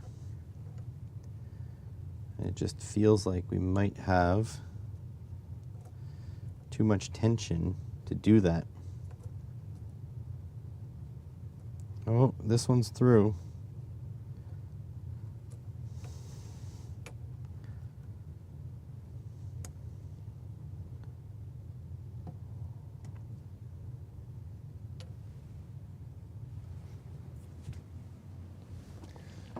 Graham is just a guy's name over here. Yeah, I know. It's a pretty common name in England as far as I know. And obviously I don't know anything, but I do know Graham is a British name. British. My favorite Graham, my favorite British Graham, is probably Graham Norton. Love that guy's show. I don't watch it too much. I don't get it, right? I don't have a TV package, but every once in a while I'll dive into the clips. There we go. Okay, now as I feel like as long as these are of equal length, I'll be in good shape.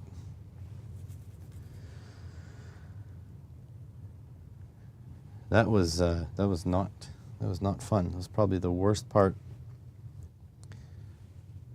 of this entire build, aside from not knowing anything about a kirigami bed.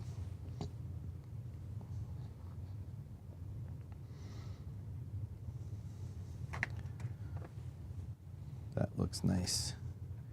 I really have the urge to move this around and make the kinematic system go. But if I do that, I'm going to knock something off kilter.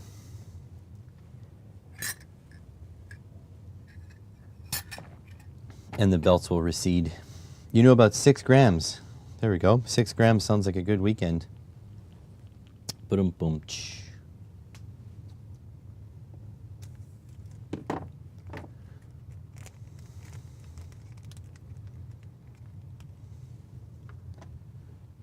Take my magnifying glass bolt and put it back into here. Now my question is, where did I put all the bolts I had taken out? So the 2 bolts that go in here. Oh, here's the 2 bolts. Here's one of the tension blocks. This is going to be quite the challenge to get that in there. I'm up for it though.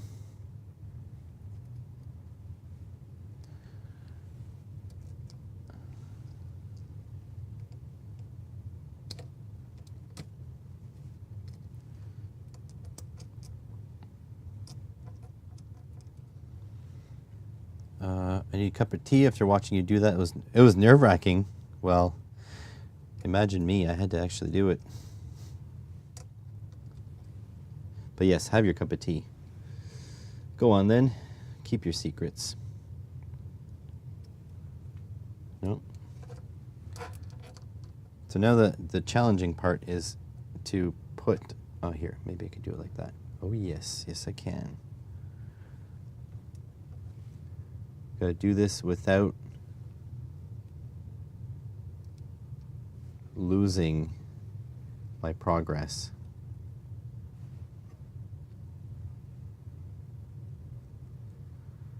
Come on, you bastard.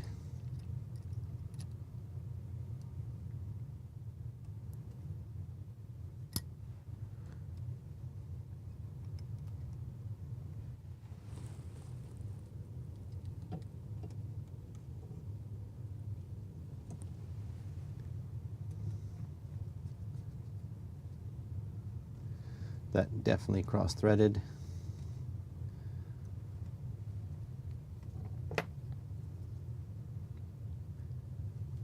There we go. Not going to put that tight quite yet. That's one. Here's number two. You know what? I often have jokes. They just don't often land. I'm not a good comedian, but I am good at observation.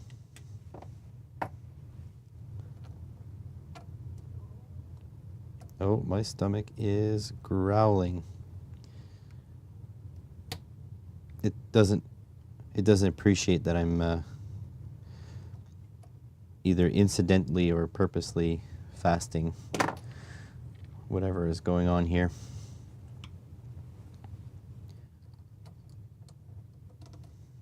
It is Eid, the Muslim holiday, where typical Muslims will fast, and that is not why I'm doing it.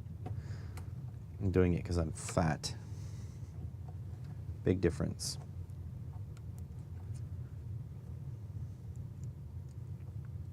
Also, their fast is absolutely nuts. They fast sun up to sundown.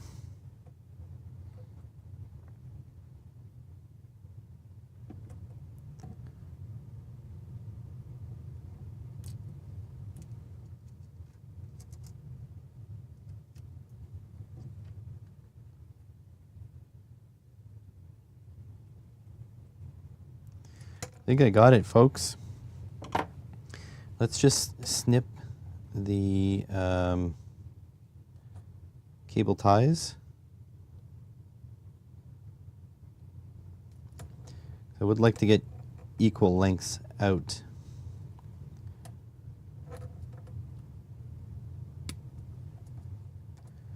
There we go. There we go. Okay. Let's see what they say to do. Securing the belts. Ensure equal tightness. Count the number of teeth showing on each free end. Yeah, I knew this was coming. This has the same amount of teeth. Let's pull these. That's the same length.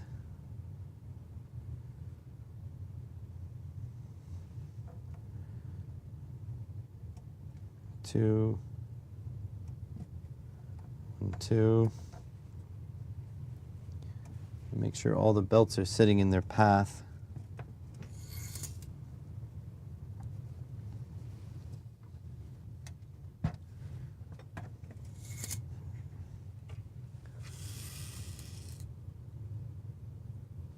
Yeah, it looks right. So I can keep tensioning. One there, 1, 2. So I'm starting to skip steps here.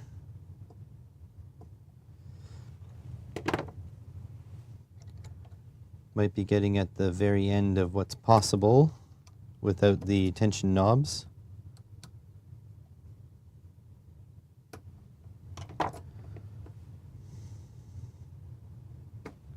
Yeah, it doesn't pull anymore.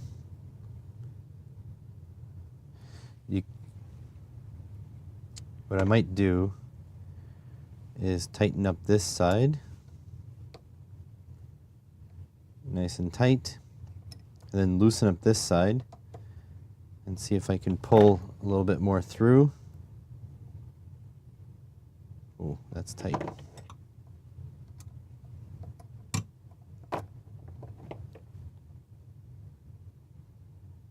One, two-ish. One. That's about it. That's about all she wrote, folks. Let's tighten these down.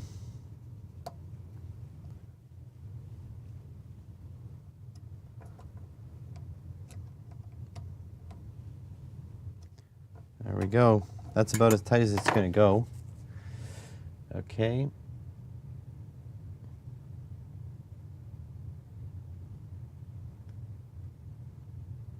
Tight by hand. You can proceed with mounting the X carriage. Do not trim the belts to final length yet. We will continue the belt tightening with the tension knobs after the part is mounted. Okay.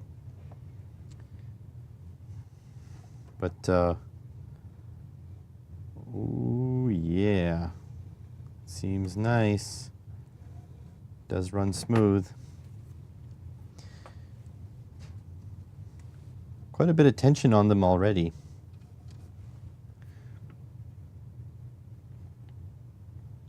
All right, so M2x6 socket head cap screws. M2x6. Put 4 of them.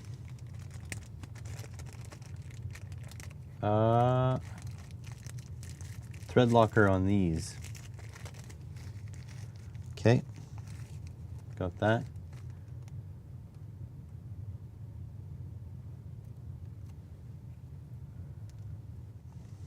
Okay, it says to use thread locker on only the metal bits.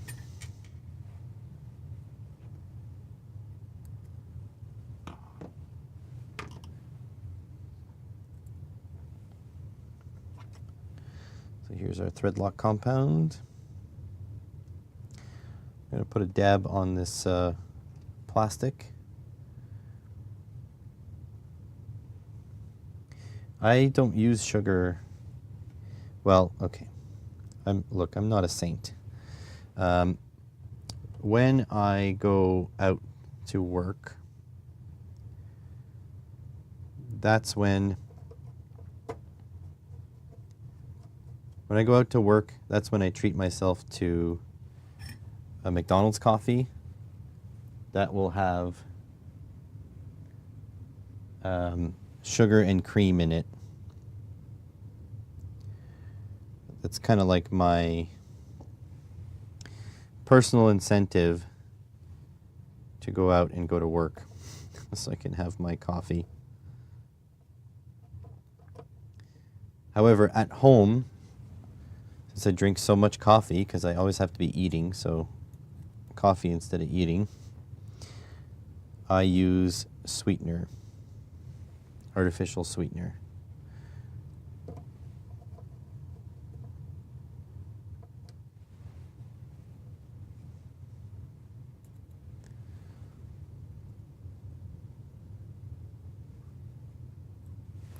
No. Dropped my screw with the thread locker on it.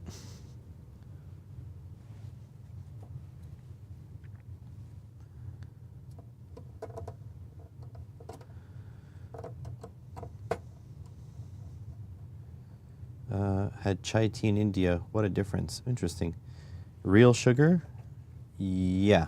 So my McDonald's coffee is two cream, 2 sugar, what us Canadians refer to as a double-double. So cream and sugar. And at home, though, it's sweetener. And McDonald's coffee, that is my jam. I am Canadian, but I hate Tim Hortons. It tastes like Honestly, the Tim Hortons coffee tastes like they use dirty dishwater.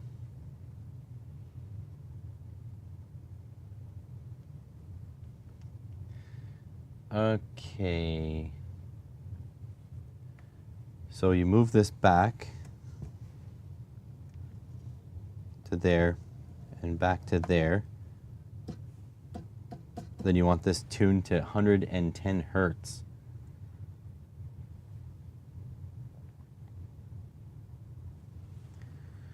Okay, so you check the tension now. Oh yeah. That's interesting.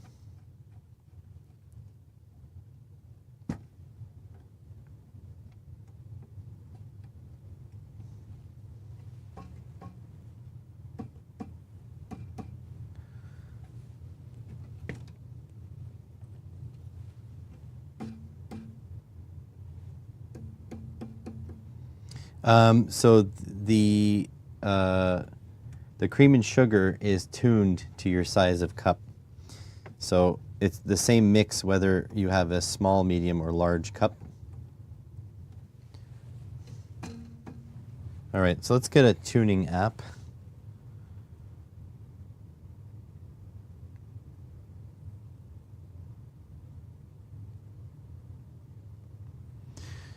See if we can do this.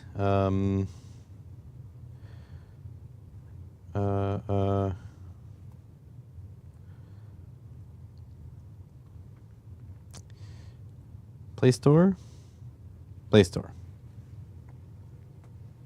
So I typically get an extra large double-double. Oh, focus.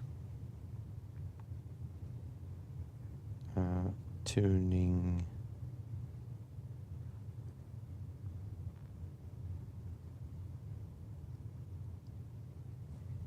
What's 110 hertz? What note? Because I have a tuner. What note is 110 hertz? It's an A. Hang on a sec.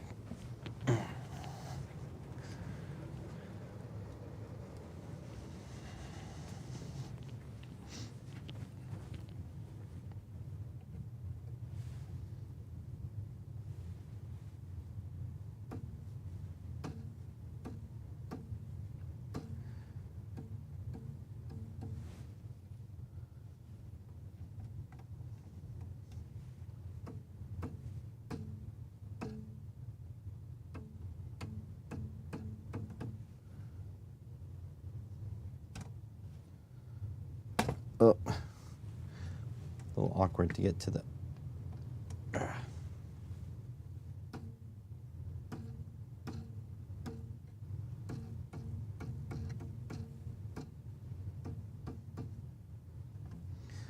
Trying to make sure.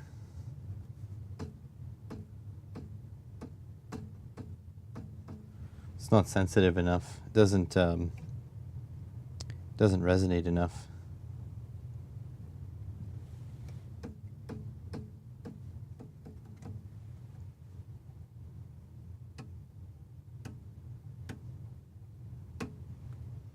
The frame is quite solid, so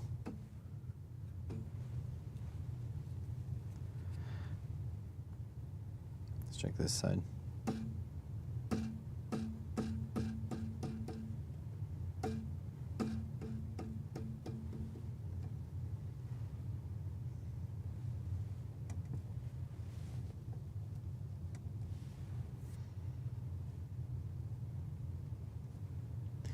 Well, I guess I need a tuning app.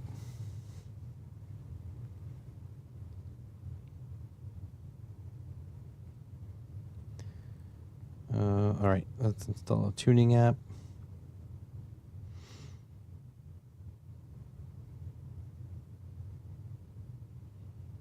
Guitar Tuna. Morning, Mr. Ireland. How you doing?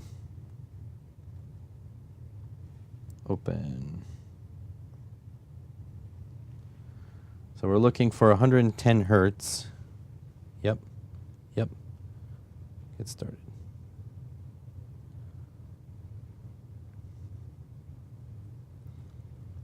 I guess a guitar. Skip to tuning.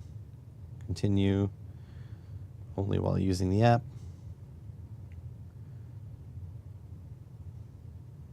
I don't want any of these. Go away.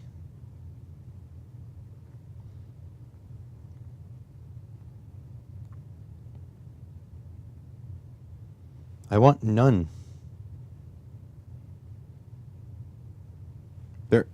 They're trying to get me to sign up for their thing.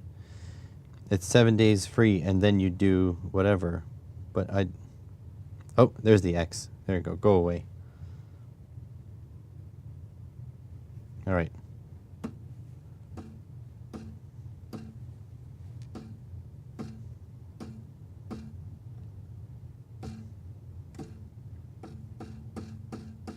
Something is rattling.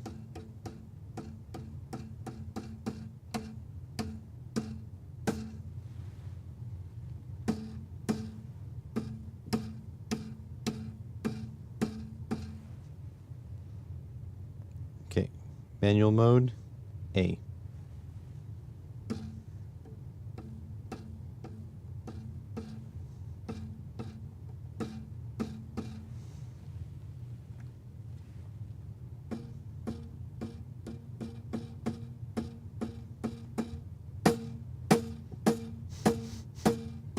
It's not picking up. Trying to tune the tension of the belt. Well, I clicked A.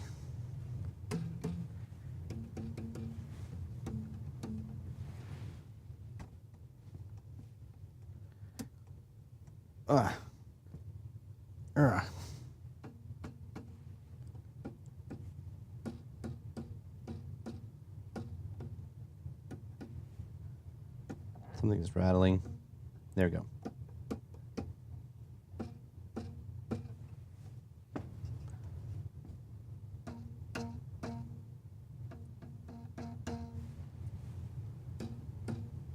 Oh, this tuner said A.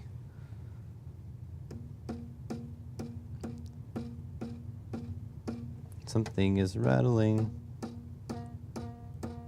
That's A sharp.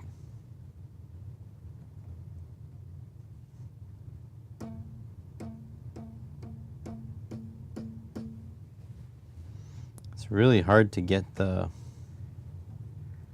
tuner to pick it up.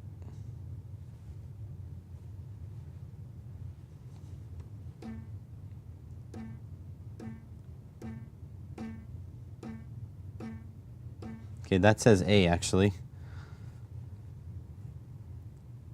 Yeah, I did a phone tuner, but it didn't work. Oh.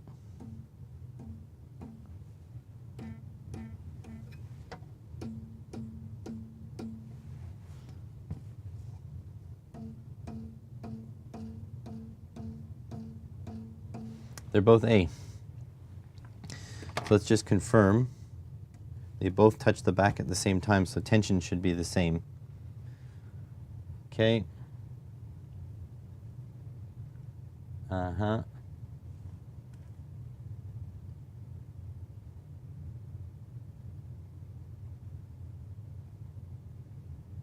Trim the belts to their final length. The amount you can leave depends on the hot end you're using. If your hot end sits flush against the X carriages, front-facing surface, a flush cut may be required. Well, let's see. Do we fit flush? Probably.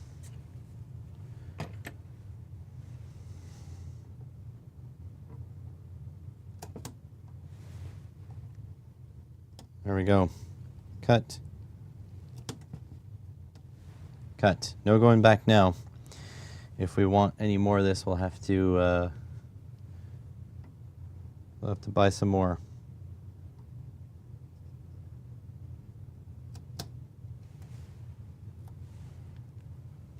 I want to make sure that it doesn't slide out, because there is no way in hell I'll be able to reinstall this. if it ever came to it. Okay. From the belts, the amount you can leave depends. Yeah, good. All right. I need some, gonna put some heat set nuts into some knobs. I guess I wondered what the knobs were for, but I guess the knobs are for the bed tension. We are absolutely jamming today, by the way. It's 9 o'clock, 9:20. We're at page 150. Only have 100 pages to go. Got some M3 nuts. But you know what would make me go faster? Coffee. Do we have to put these nuts anywhere else? No. Okay, I'm gonna let the soldering iron heat up. Just gonna throw my coffee mug into the microwave.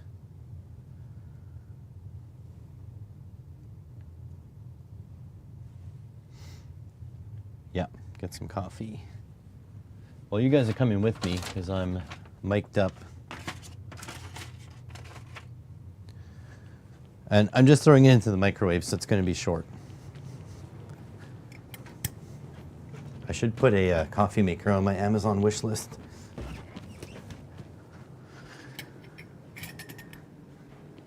All right, here it goes. Give it a good rinse.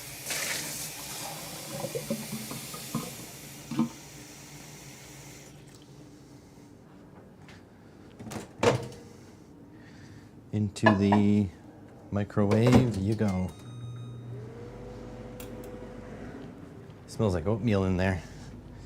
I think that's what Voron might have had for breakfast. All right. Back. All right, so we set these inserts in. So my only concern here is that, why does this go in? It should be the same temperature. We don't have any of the wiring done. I don't know what stage the wiring is. So I pretty much implicitly trust the Voron team. Don't know if I trust Cybor quite as much.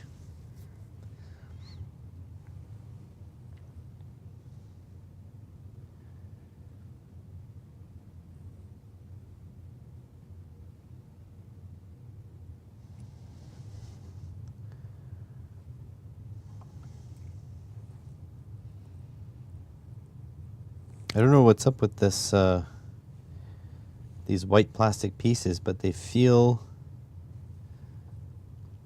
a lot more robust than the other pieces.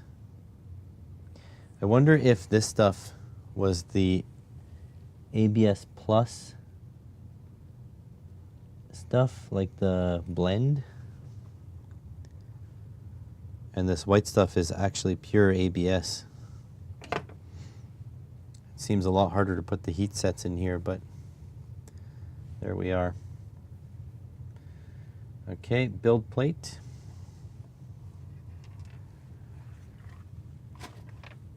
Over here.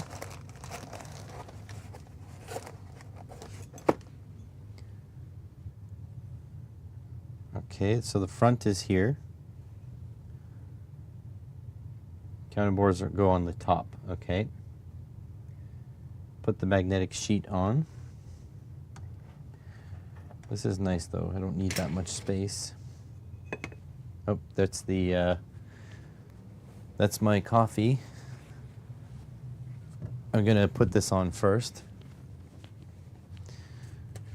Gonna clean this off just a little bit.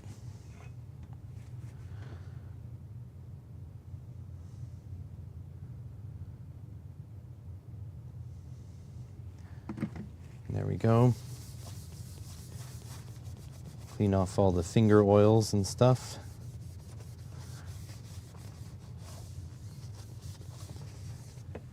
Okay. And then we need our magnetic sheet, which is underneath this. There's the magnetic sheet.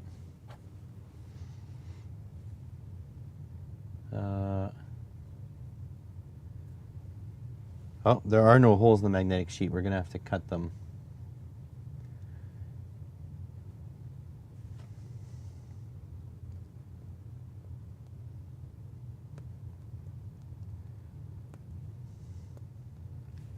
Does that fit exact?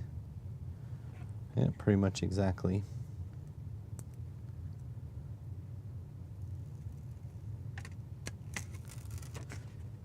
Oh, have a weird defect there. See that?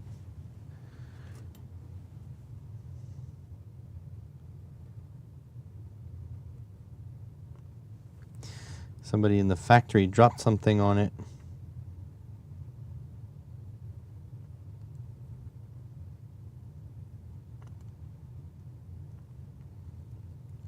Oh, it's on the other side of the adhesive. Well, let's hope it doesn't affect the surface flatness.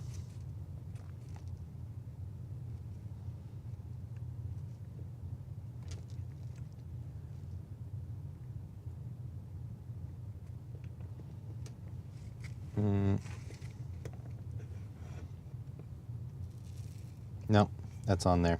Well, it's going to be crooked for life. That's fine.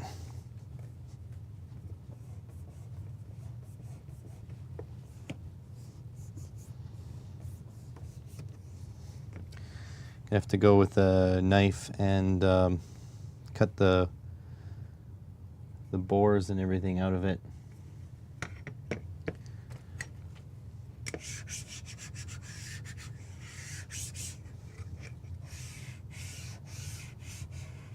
That definitely made an impression.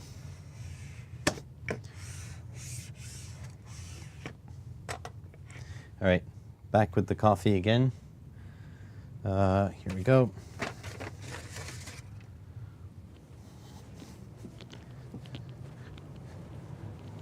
Going up.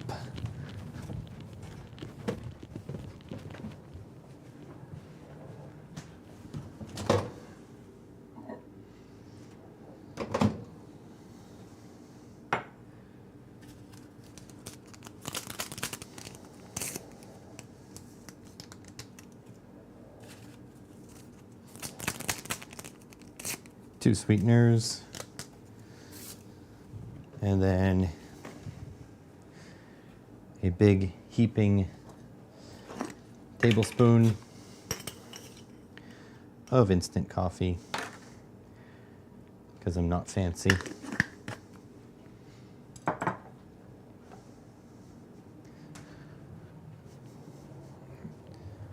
And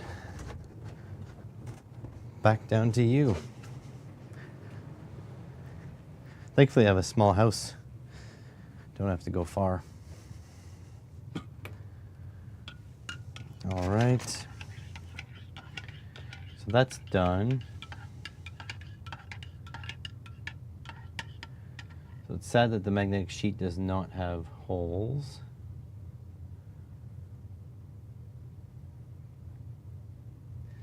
So I'm gonna have to cut the counter bores out.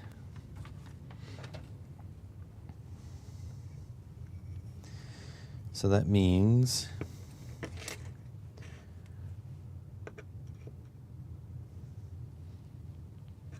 one, two, and three. Oh, actually, did we skip? Make sure the bearing is flush with the shaft, otherwise it will cause friction between the metal shaft and the motor. That's, oh, 154, we're not there yet.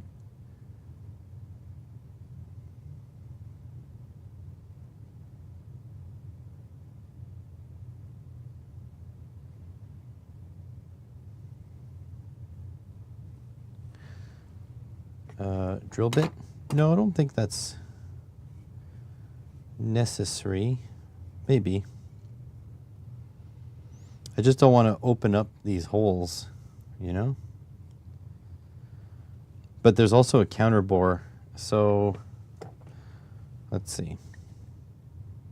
That is not... Oh, yeah. Oh, I forgot. I did something irresponsible today. I'm going into quite a distance away, actually, to pick up 2 parts engines, 2 parts motors for my boat. Excuse me, for my boat motor that I use in the summer. Old 1969 9.5 horsepower Evinrude. Well, parts are getting extremely expensive for those things. I'll show you momentarily, but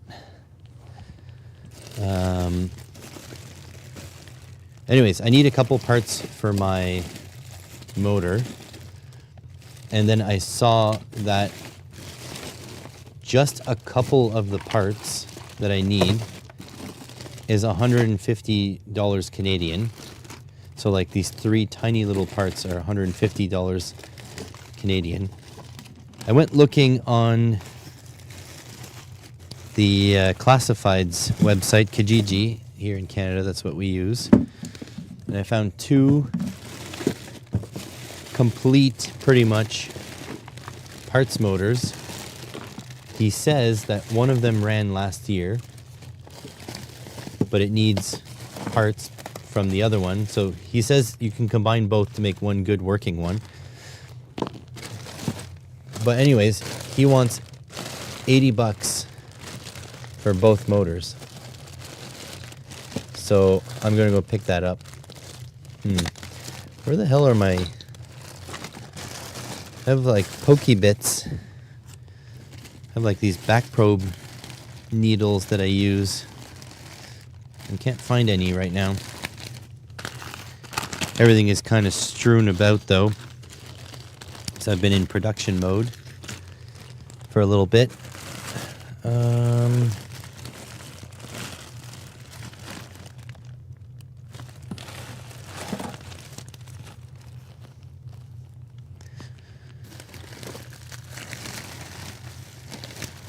Come on, where are you?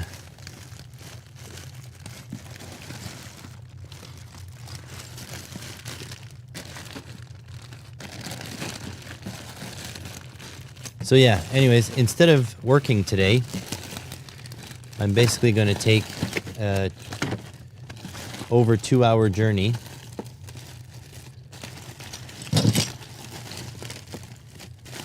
to go get these motors.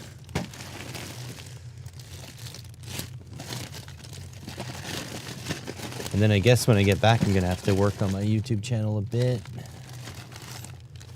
Okay, I don't know where my pokey bits went. Oh, you know what I can use to poke? Some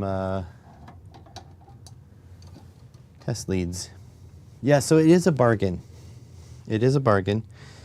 But should I really be spending money at this point right now? The answer is probably no. I already bought this Voron kit and then lost my summer job. Okay, so I got little impressions. Now I should be able to cut with a little knife.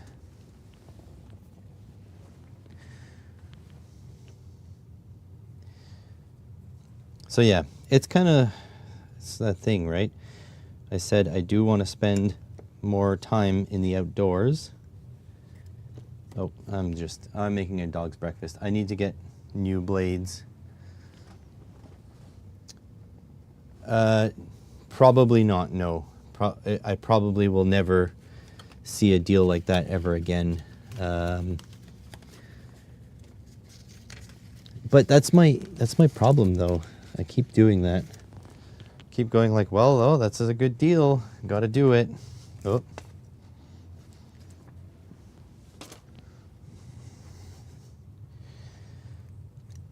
You know, you can't always take all the deals, right?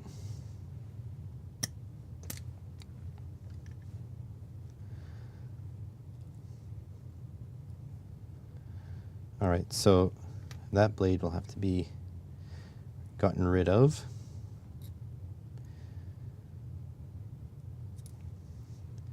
I mean, the dumb thing is, yes, it's a good deal. Okay, but I'm buying parts for my boat when my car is still broken. You know what I mean? Mind you, I should have all the parts for my car already.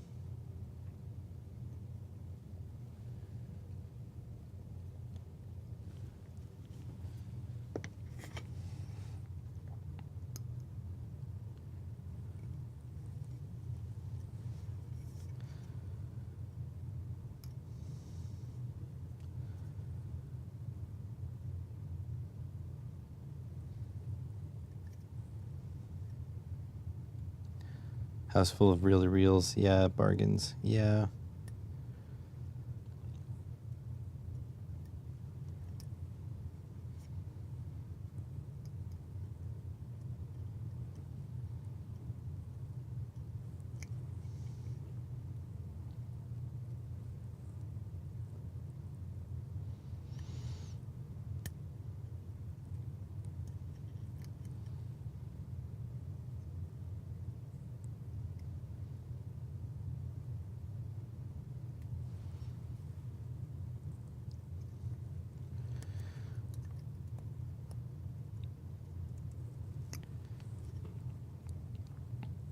There we go.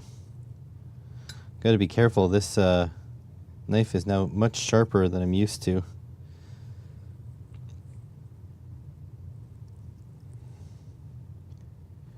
So I'm just carefully trimming. It seems to focus on the back of my hand pretty well. I'm just carefully trimming around the hole there. And I think the goal is going to be to fit a M3 screw through it.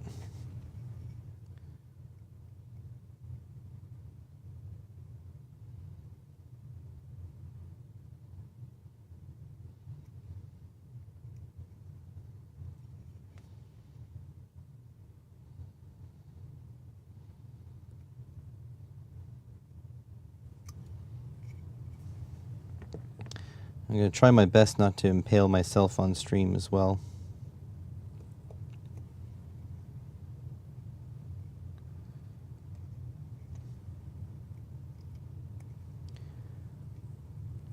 Oh, actually, now that I think about it, the guy did say he wanted $100.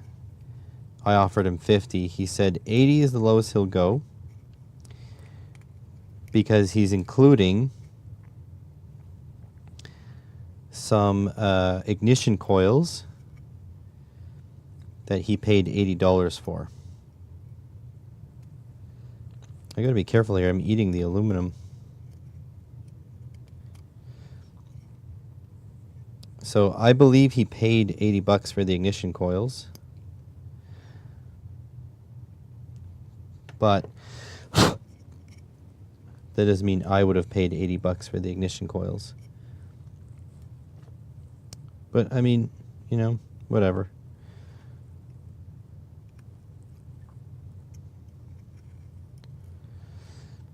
Fishing this year is going to be one of my little joys.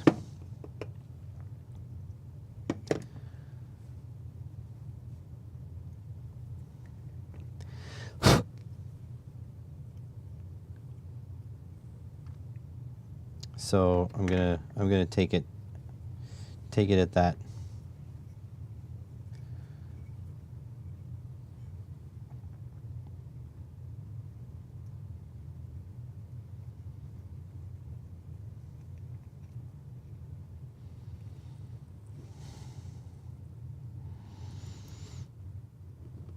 I'm also working an extra weekend as a mechanic. So I am making a little bit of extra money. My boss, mechanic boss, actually both bosses, but specifically this story is about my mechanic boss. He's such a good guy. We pounded out some work on a weekend. He doesn't like working weekends, but one of our clients is basically they rely on their vehicles all week. So they can't like set aside a day to not have their vehicles. So as long as I film my fishing trip, I mean, maybe. I don't know if anybody's actually interested. I'll put it up there. But anyways,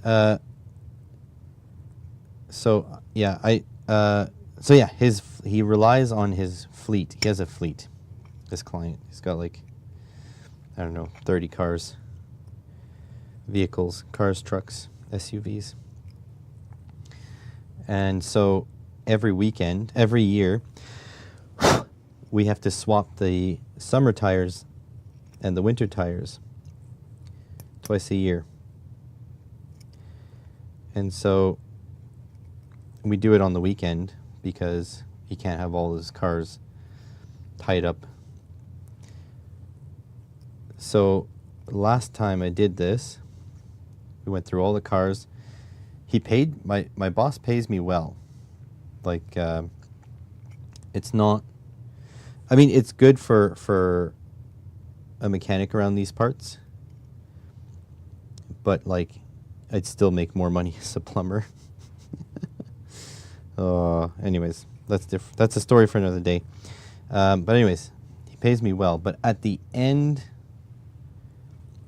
of the weekend,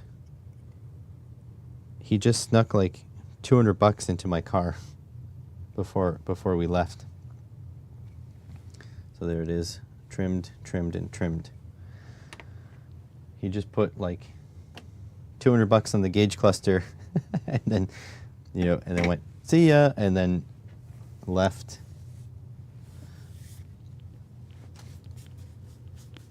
He's a good guy.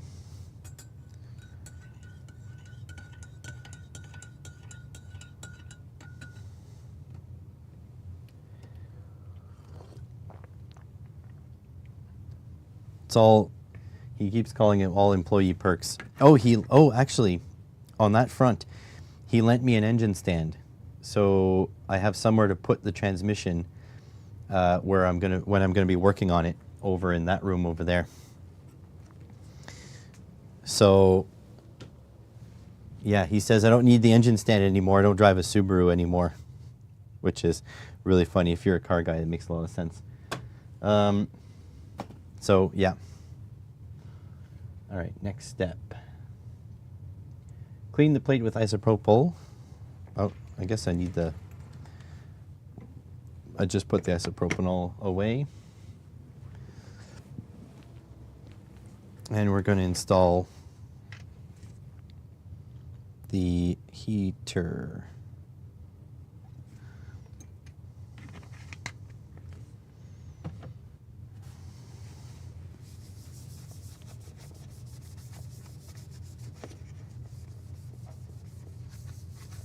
Yeah, he's a good guy.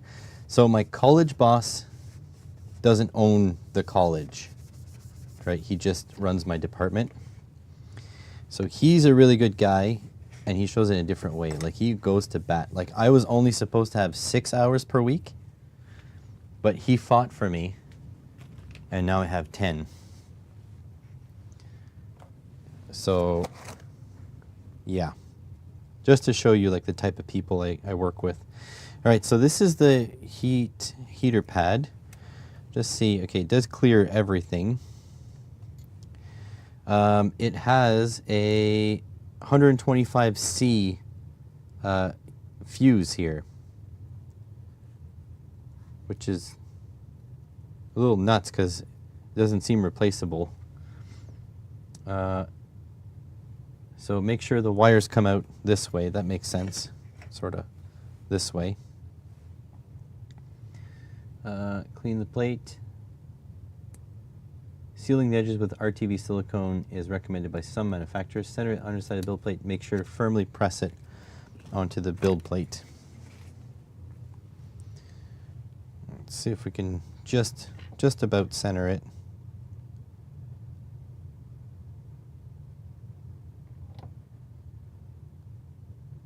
It's just eyeballed. There we go. Get on there.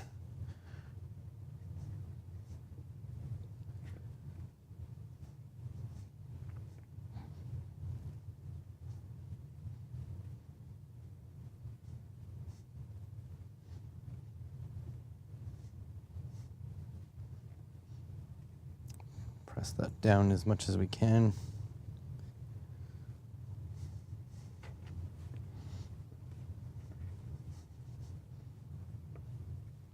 Does need some pressure. I'm actually going to find something heavy to put on this so it, you know, cures well. The adhesive cures well. Just want to see if we're, yeah, so we're going to skip this step. This is page 149 because the fuse is already installed. That was a note in the Cybor kit. Heating bed has already lifted the prefabricated fuse. Skip this step.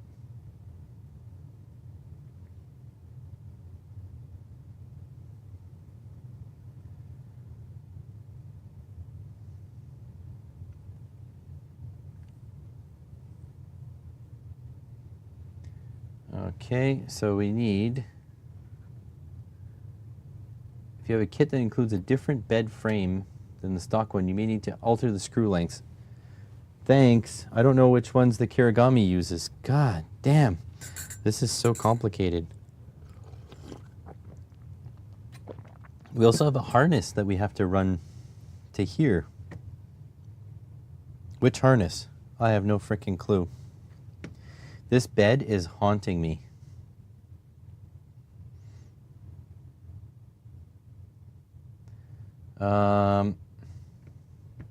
M3 by 40. Let's just use the stock build stuff. Oh, frustrating. Sorry guys if you're sick and tired of hearing me complain about this stupid Kirigami.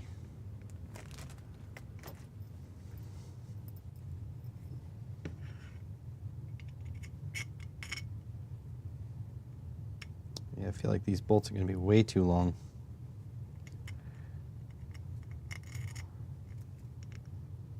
Oh, didn't trim enough off that one.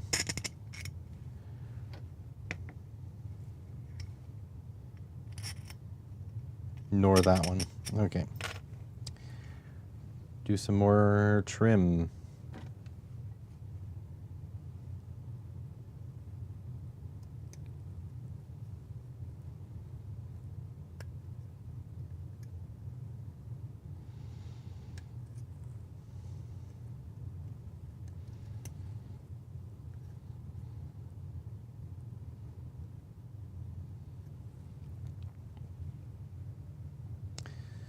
Any clue would be nice, yeah.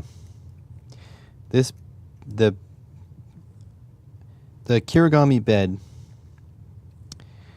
is a modification that lots of people do.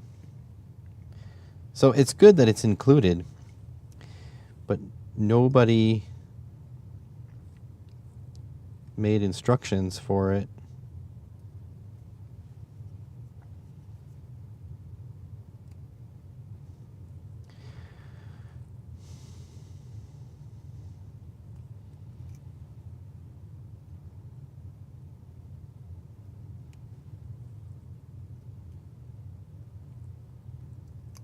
Guess that should fall on me to do. I mean, my one regret is that I'm doing this. The one regret that for doing this on the live stream, it means I can't like stop what I'm doing and film a video explaining how this shit works.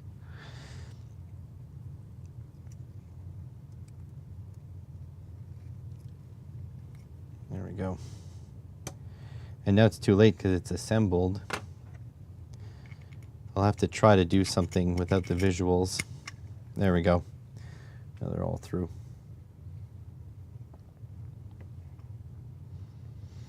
But like, there's no way I was going to build this by myself.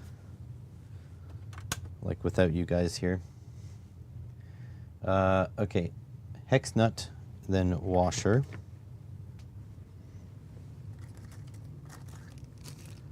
Notice how they say washer now.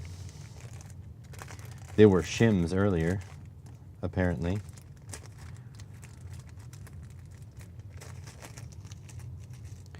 So these might change.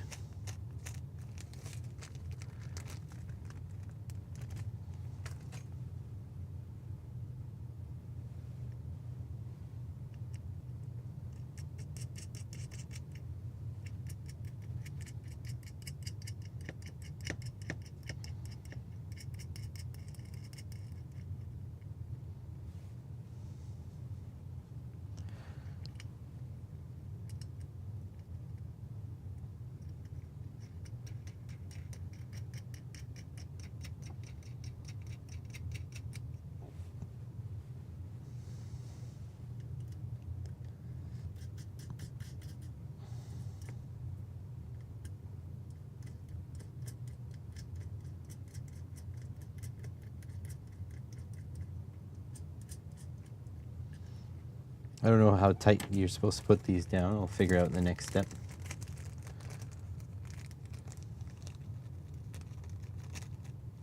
Two, three. Dan fixes cars. There's still only one video there. That is the channel that I'm gonna have to work on this summer. Compensate for my lack of work.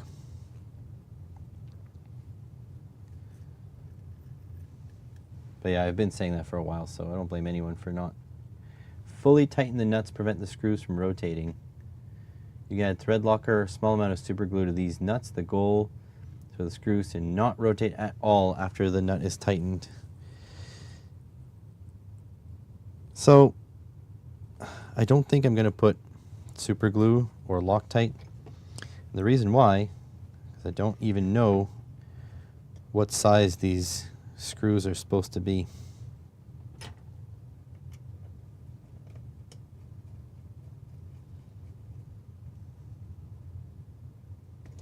So I'll give them a good tight. It feels like it should be easy enough to do this work once the printer is assembled. So, but I feel like we're going to have to rip off, I have to take the printer apart anyways, because I don't know where the, I don't know what harness goes here. I can just put like random wires in there, I guess.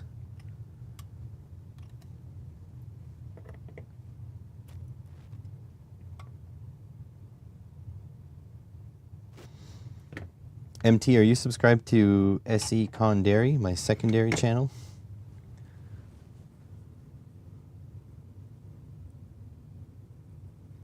Oh wait, this has an umbilical as well. It has this guy. I'm not sure even where that installs.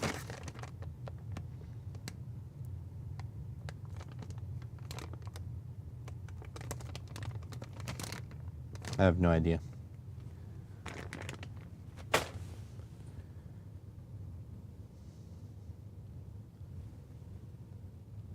Should I take a guess and put some sort of random cable in there? It's a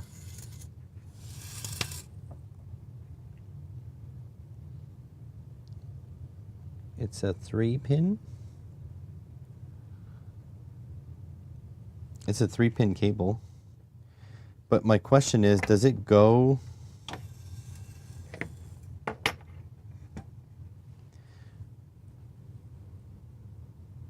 like, does it go through here and out here? I don't know. Also, this thing keeps falling out, so this one fell out. I don't know where it went. Wasn't paying attention.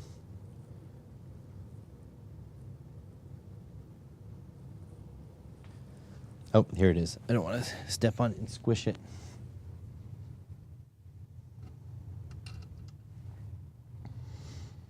So, because I don't know what length this has to be. Whatever. I'll figure it out. Figure it out some other time. Okay, fully tighten. Bed springs, and then our knobs. So we got a set of bed springs. I wonder if I should replace these bed springs with silicone spacers. I have silicone spacers.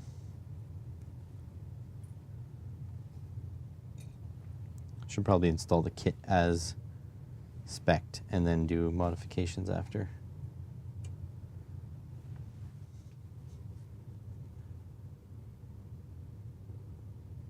Yeah, there we go. SE Conderi. That one has dashes. That's what I was thinking of. Wait a minute.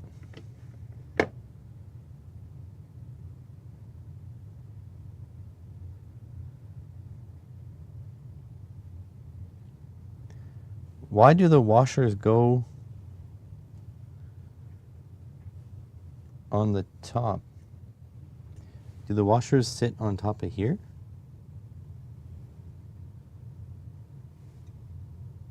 Oh, they do.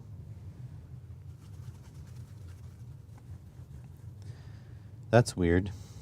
Anyways, I just dropped washers everywhere. There's two, but one fell on the floor.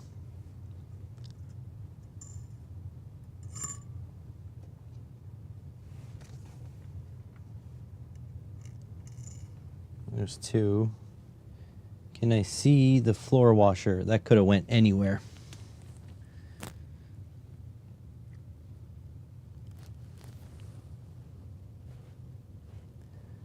Thankfully, I do have washers in stock, M3 washers. I have a few left over from before, but Franco also put them on the list to order. So I do have them actually here in stock.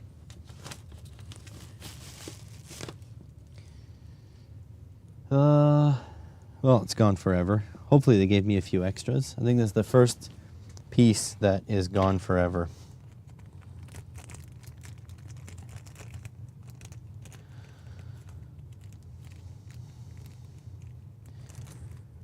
Also, Franco, can I say I'm pretty honored that you're in my channel instead of all the other fantabulous electronics streamers on YouTube? Because you could be watching Bit Looney, Big Clive, you know? 1, 2, 3. Let's hold these as much as we can. There's one hole there, one hole there, one hole there. Okay, and we'll put these screws which way? Looks like flat end up.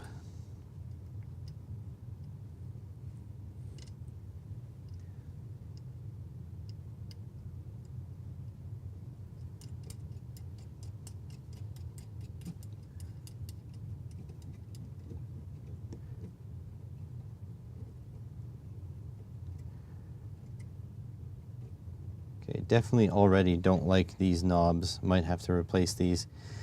They are not very good to turn. This is my streaming channel.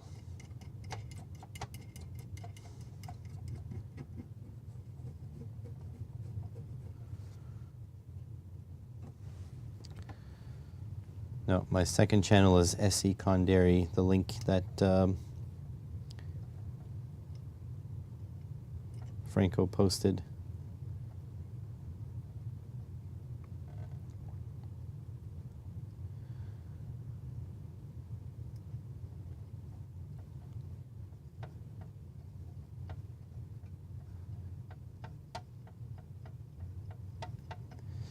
That's where, like, when I go out fishing and stuff, I'm gonna post there.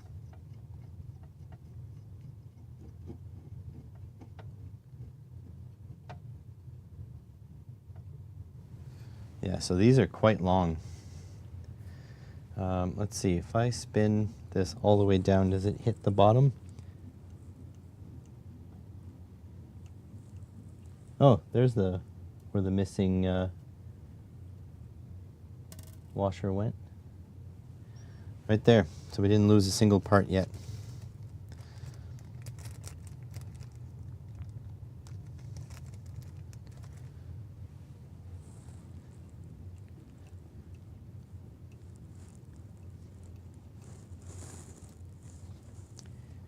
Okay, so it doesn't touch the bottom, so as long as we don't need them for something else, it's going to be good there. Wires there. Okay. Path for heater wires.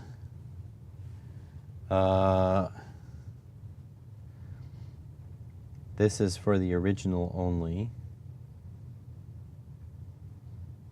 I don't think the Kirigami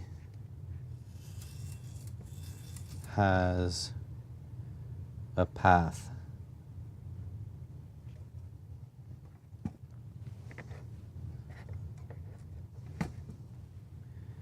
$152, let's see what we got. $154, bearing is flush. I don't see anything. We're gonna have to do the wiring ourselves. We're gonna be on our own, I think. Okay.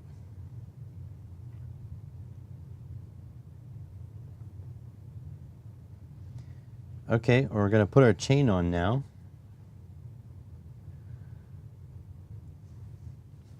I don't have specifically high hopes for this, but let's see if it'll go on.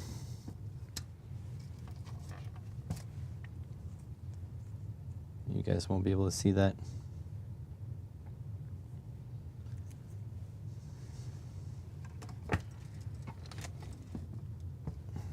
There we go.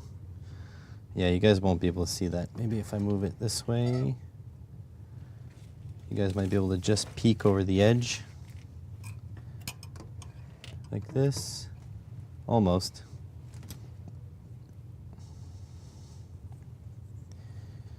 All right, well, here goes. So this will squeeze into here.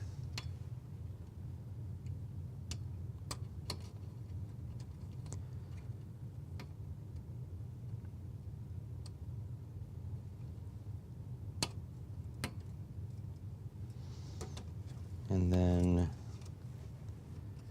this will squeeze into here. I'm going to lift the bed.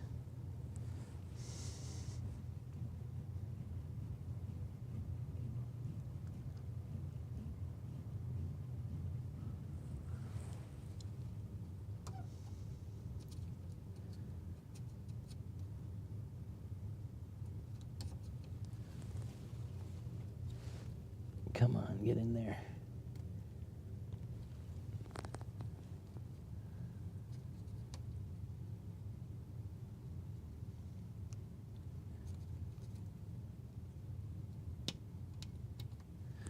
There's no flex in the chain, right? That's by design. Makes it a little difficult.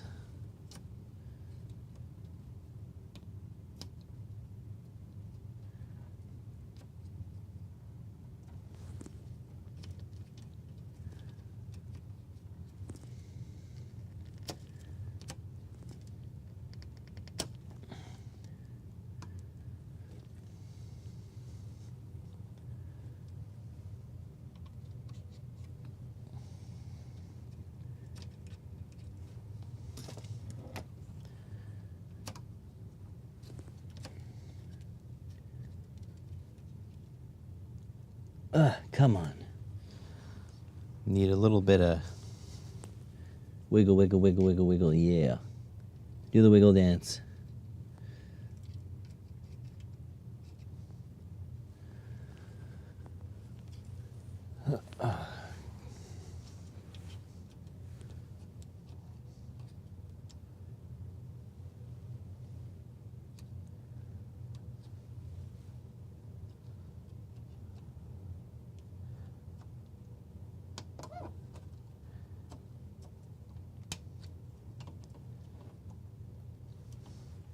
How come all the links have a ramp except for this one?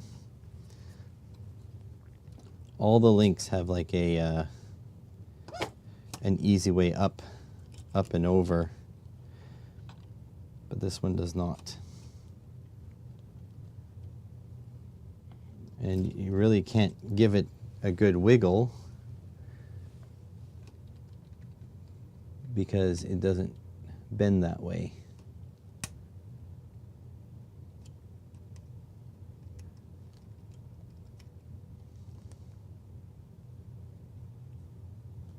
I'm also working in a way that if this slips, I'm going to stab myself. That's not good. There we go. Got her in. Okay, so does it go all the way to the top now?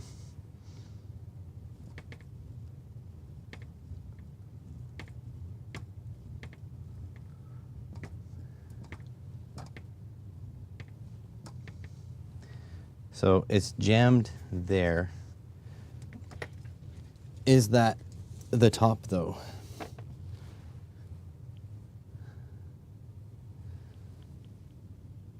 That is the top. It does make it all the way to the top. So the drag chain is functional. I don't think I had to chop anything off, but I mean, the instructions were not clear. And chopping stuff off didn't damage anything. So I think I'm good.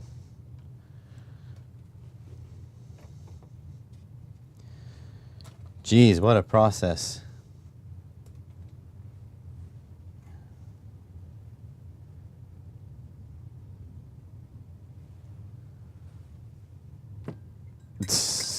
That's funny, Franco.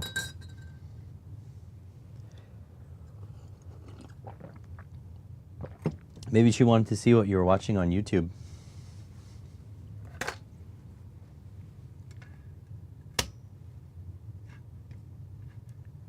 That's how that's gonna fit. That's neat. I think these little bed surfaces are not very expensive, so if so, I'm gonna grab a couple. Okay, next.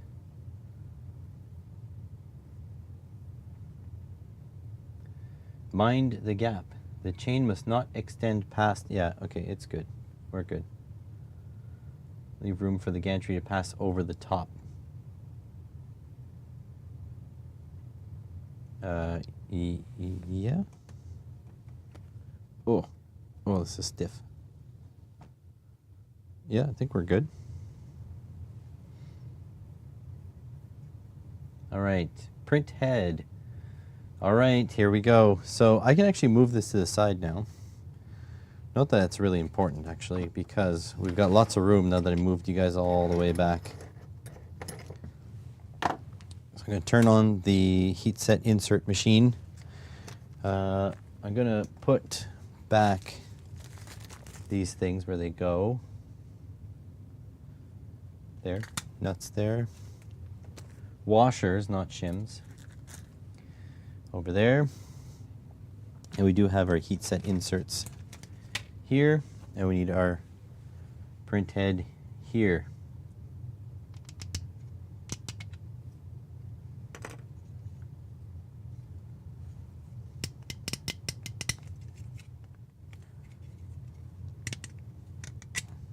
There we go. There we go. Okay. So, M3x20 standoffs replace the printed parts if you want. These are not by 20. let's just check, see if we have page 157 notes. 154.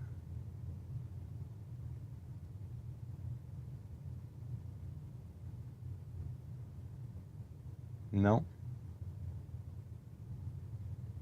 Okay, so we need some printed standoffs. Let's go to the second cam. We haven't been there for a while.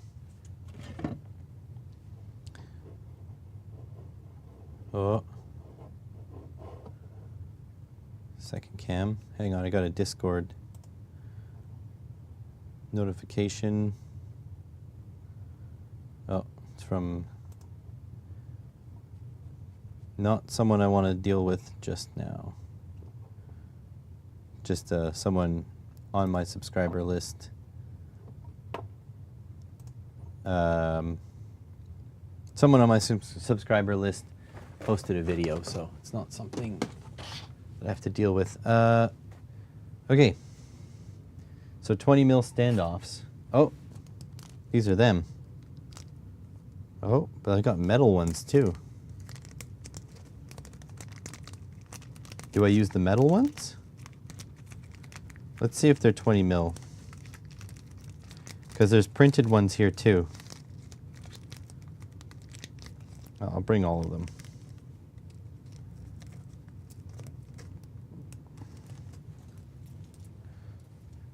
So, webcam. There we go. So, let's see.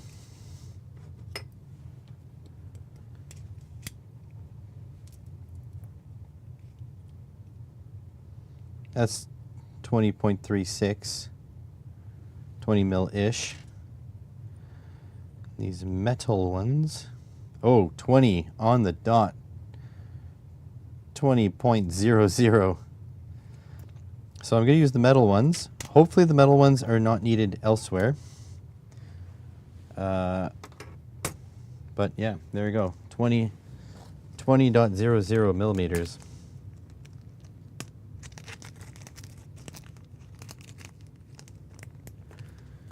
20 it is. Looks like I can reach that plug from outside. All right, where am I putting these guys? So 1, 2, and 3. Oh, and we need to go get an arm. I'll go get it in a second. So 4 of these nuts. Put this guy in there. This is a very tight quarters. 2 and 3. I try not to melt anything. I'm getting really close to all the other plastics.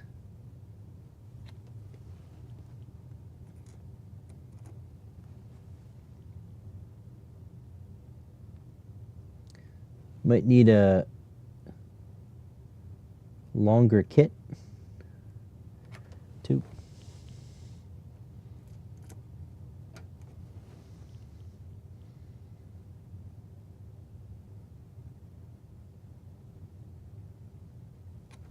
Three. Need to go get the little tension arm.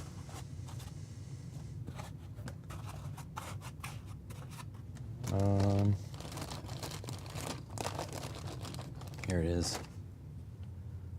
This guy? Nope. That's not it at all. Oops. Flew underneath the cuckoo's nest.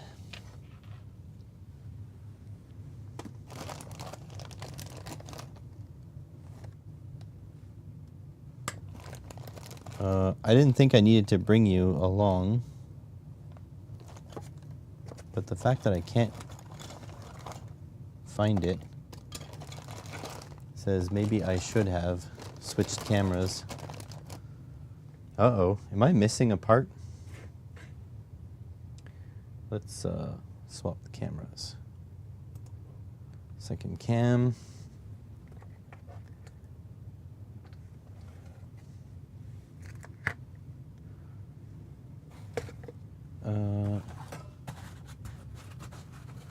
Not in any of these. Not in there. Just gonna check all the cavities one at a time. No. So all that's left in this tray, I can actually take this tray away now. I'm gonna move these to another tray. Move my ruler.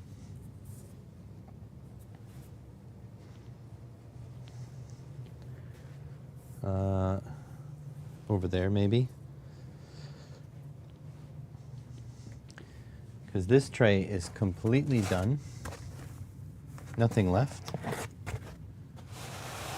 So there we go.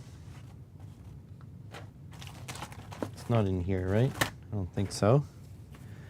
So we're done one tray. I'm gonna move the hardware to here. Just gonna make sure it's not sitting underneath any of this. Nope. Okay. Put the wiring back in the wiring hole.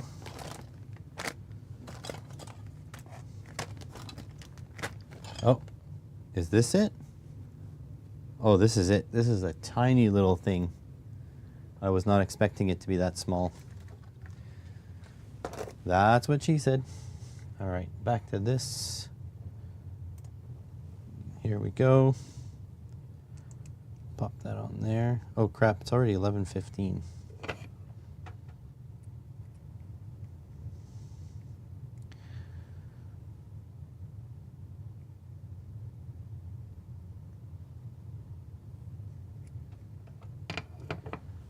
Okay, that looks good.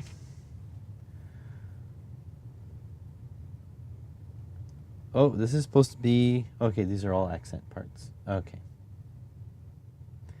Okie dokie. This guy here.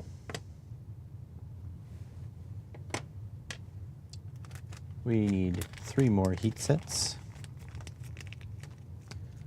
1, 2, and 3.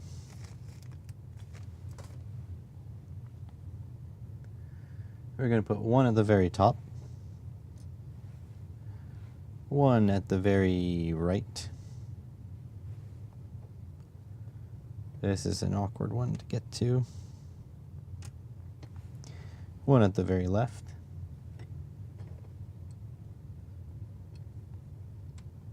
There we go. We're going to do 2 on the bottom. We'll do that after.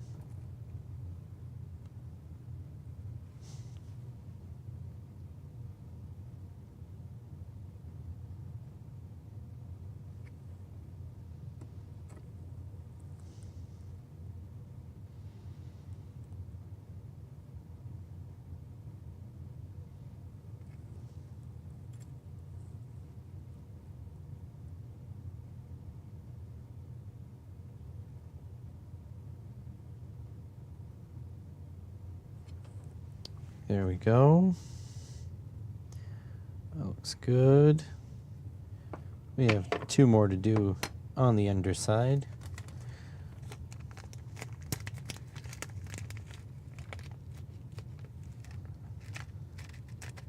Franco is just always here. But honestly, MT,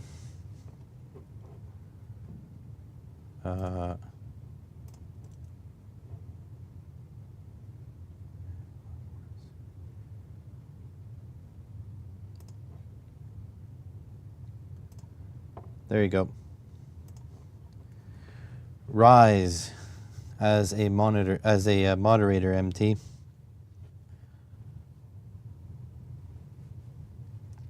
Franco is just responsible and he's here all the time. You're responsible too, I think, and you are here all the time. So now, congratulations on your new moderatorship. The pay is crap. Sorry.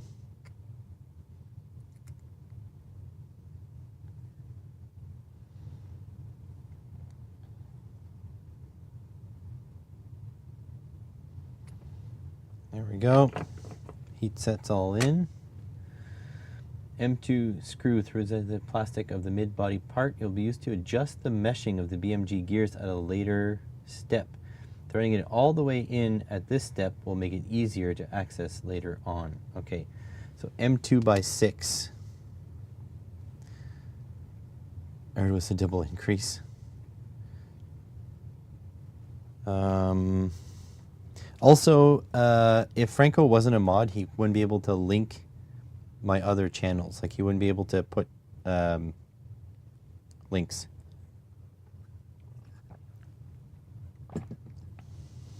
What do we need? Oh, yeah. M2 by 6 flathead cap screw, CS. M2 by 6 and M2 by flathead. Yeah. We have 4 of these. Wondering if I lost one somewhere.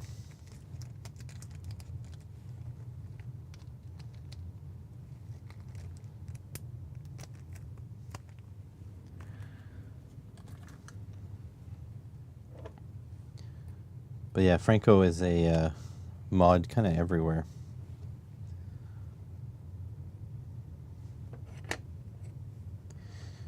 All right, so in here and threading it all the way in, they say.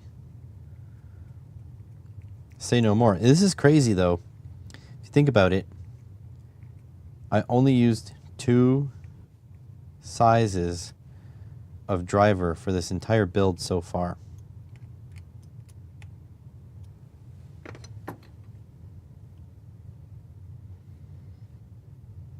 Okay, we're getting the BMG parts. A couple of parts to get.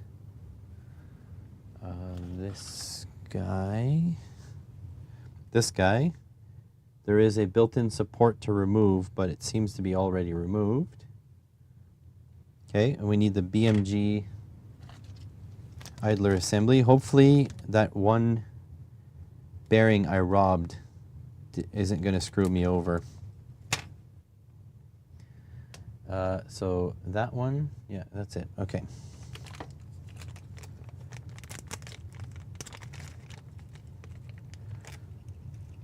I need one of these. Lubrication film is required. Yeah, I'm going to lubricate them.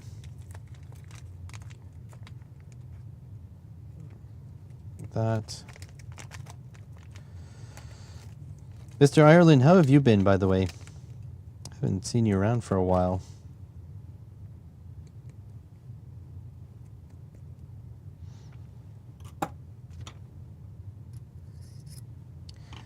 Okay, so we got these pieces here. And guess what I get to do? I get to open my giant tub of lube. So this is the Super Lube multi-purpose synthetic grease with PTFE, which is Teflon. Instructions. Lift tab. I'm going to do this on camera. Like that. Oh, baby. A fresh tub of lube. Doesn't smell edible. Smells a little bit like chemicals. Gradually getting back to a routine after a tough 2023. Well, I hope 2024 is not going to be tough on you. Because life is tough enough as it is. This is way too much lubricant, but I just took it from the lid. Were you expecting peanuts? That's just how it goes.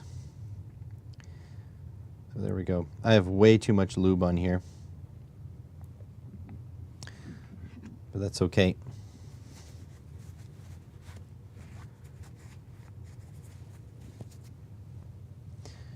So far, so good. Well, that's good to hear. It's a slippery slope. Love the jokes. Oh, why is that not fitting through? Maybe it needs to go in this way. Do they each go in their own way?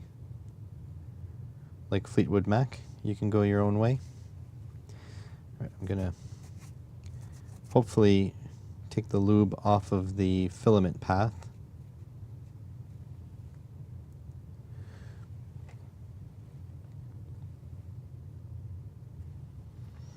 Okay, and this will go into here.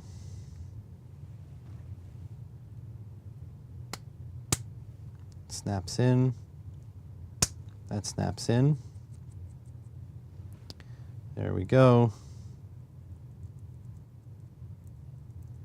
You can hear that lube working in there.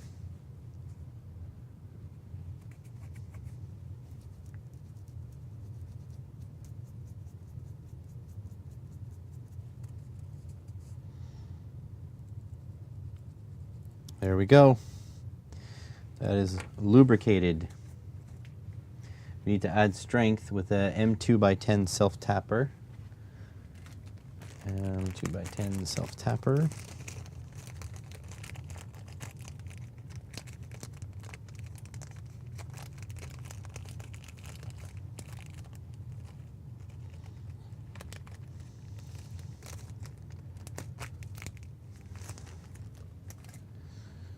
All right.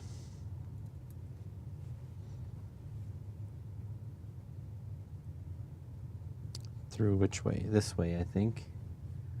Yeah.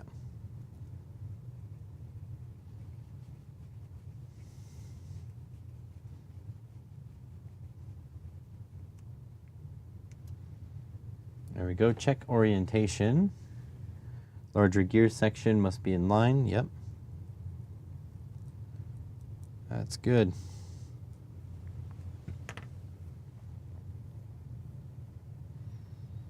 Oh, this 160. I feel like there is something in the Cyborg kit.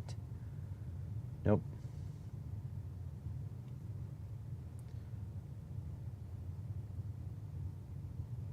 Talk about a white gear, but I don't know. All right, so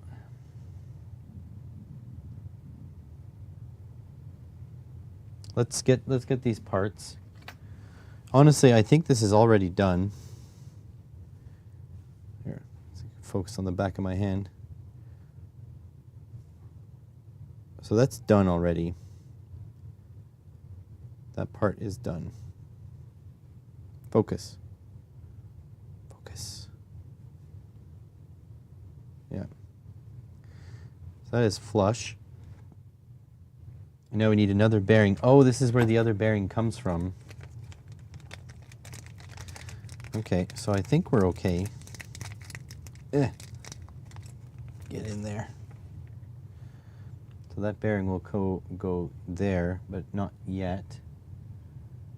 After checking and continue. Okay, you have to remove this bearing, but we'll see if we don't have to remove it. Okay, so this is another piece. It's this one. We put a bearing, but see, that fits in there. So I don't think you need to remove the bearing. I think I can sit this here. And I have to super glue this nut. So I'm going to put this here. Good thing I have super glue adhesives in stuff. That's my... Things are going to fall, things are going to fall. Okay, not that bad. So I have a adhesives in stuff bin. Thankfully, I keep super glue in stock.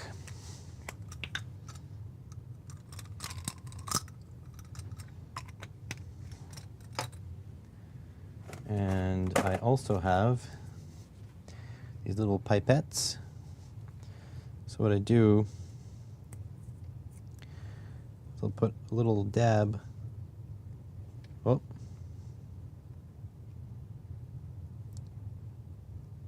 Ooh, this is gone off. I have never seen super glue do that. Okay. It's okay. We got more. We got more. Let me put my M3 nut down first. There's the M3 nut. I'm going to push that in.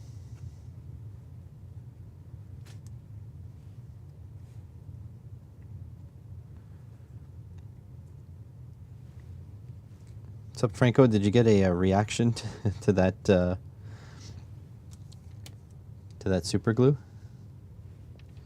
Okay, so that has gone off. That goes away.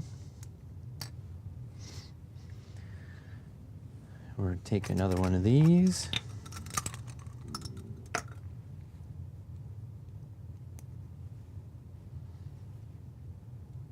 I don't know how much pressure is in this. Ugh, always bubbles up. I hate that part. Oh no, I got some on my fingers. Off.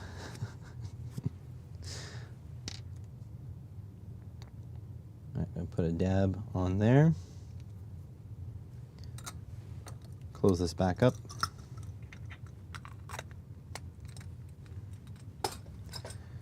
Take just a little bit of the super glue into the pipette. Just put a little dab in the corners.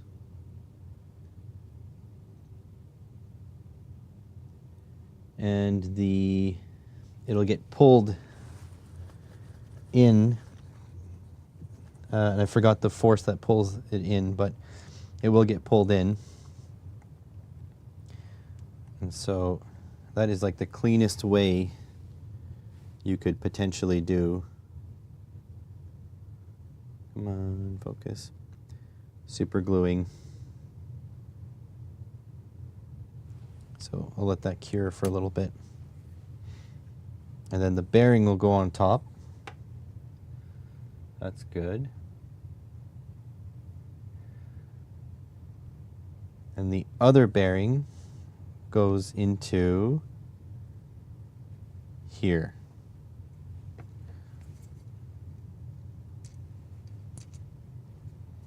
I have no way to push that in.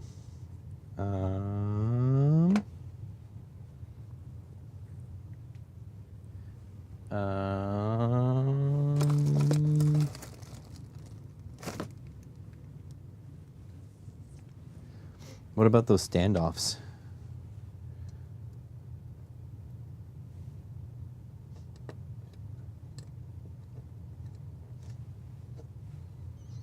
So this is a blind hole. It damn well better go in there. There's no way to get it out after.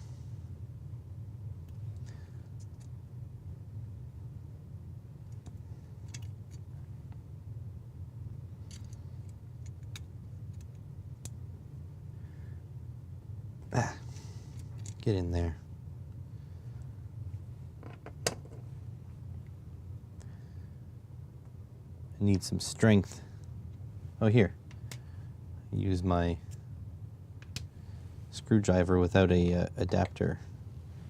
Get in there. Go in.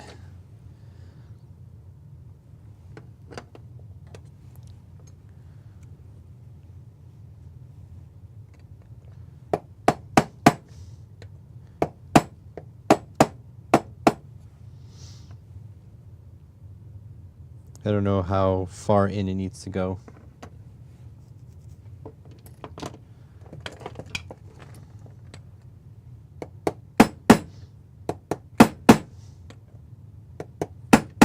Sorry about the noise.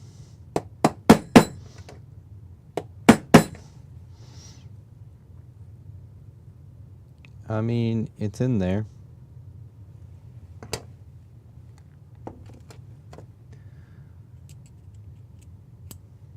Okay, so bearing,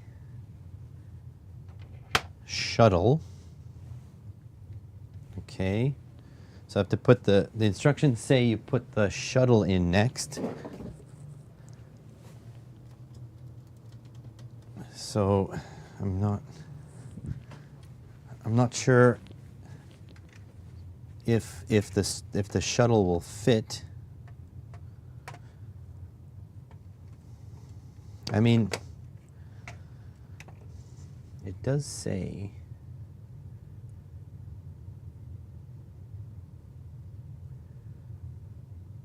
right there. It says shuttle.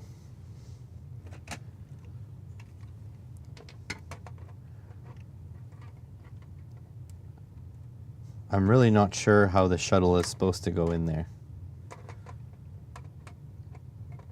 Oh wait. Maybe if you do this. No, still doesn't fit. Oh well. Maybe I'll just put this white piece of plastic in instead.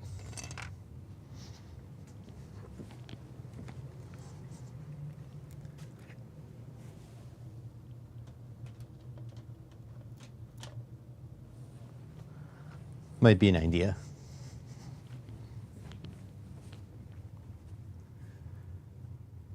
There's a sizing problem. Yeah, a little bit. Okay, so the shuttle, I guess, the non-space shuttle, goes in there. I think I'm going to close up this lube. But I still have the lid here with a little bit of lube on it.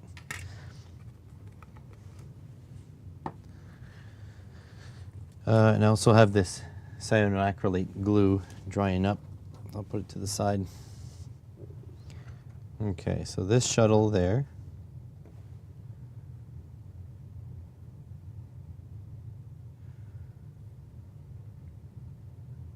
Now, Guidler. Is that this?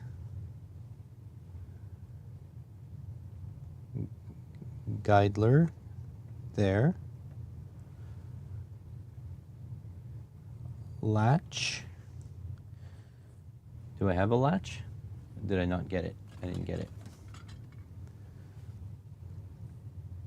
Okay. Latch. Oh, I see. I see how this works. Guidler, latch. Oh, if I put it up here, you guys can see a little bit better. Okay. Hey, B-Dub, how's it going? And then the mid body. Oh. I'm gonna go this way. Wait a second.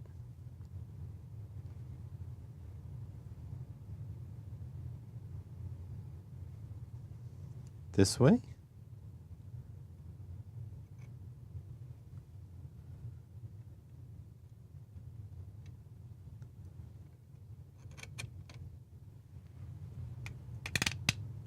Okay, like so.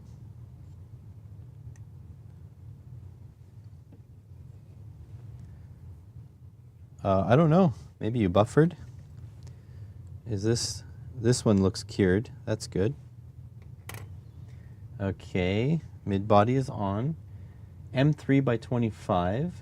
The lower M3 by 25 screw acts as a hinge pin for the Guidler arm. Be sure not to over tighten it. Okay, M3 by 25. Guys, I wish I could do this for a living. I'd love to like work like I live in Ottawa, right? So I'd love to work for like the Ottawa library system, where they do have a makerspace, but it's like only on one end of town basically. So I'd love to work for the library system in their makerspace guy, and like assemble a whole bunch of these for public use. You know what I mean? So all day, every day, I'd just be assembling these things for the people to use.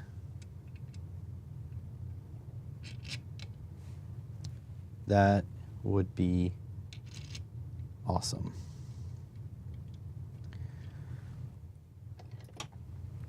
The makerspace for sure only has like Ultimakers or something. They definitely do not have any open source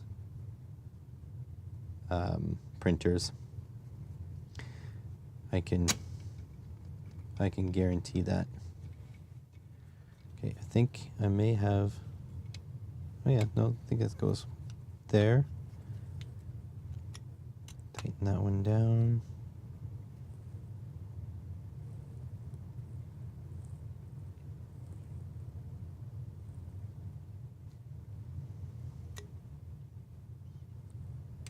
I don't know if this one's not supposed to go that far. We'll see. If we need to adjust it, we'll adjust it. This goes on the guidler.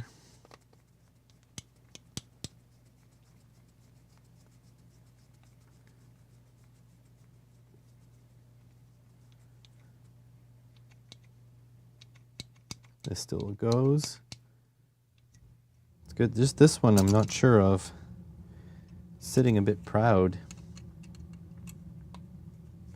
Let me check what the hole looks like.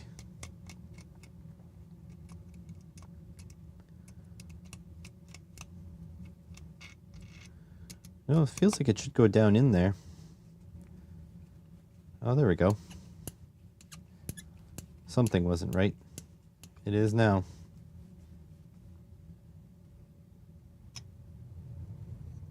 Okay, so does this still move? Nope, that's way too tight. This still moves. And then that's still too tight.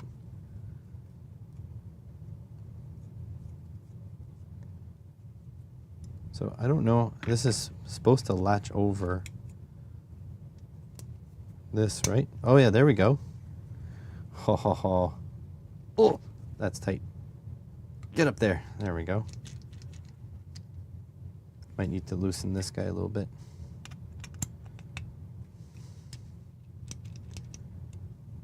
Actually, it's probably this guy causing the issue again.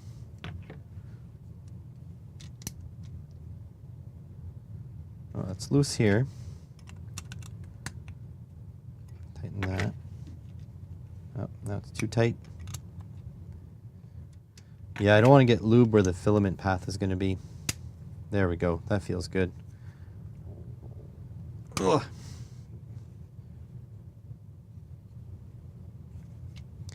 I think my heat set is not actually deep enough. I think that's the problem. But that's okay. I think it's fine. Okay, the guidler is working.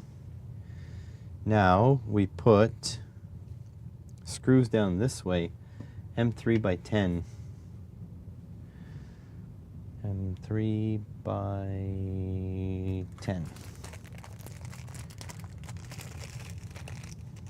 If there's any universities or libraries or something that wants to hire me to build these things, I now have experience.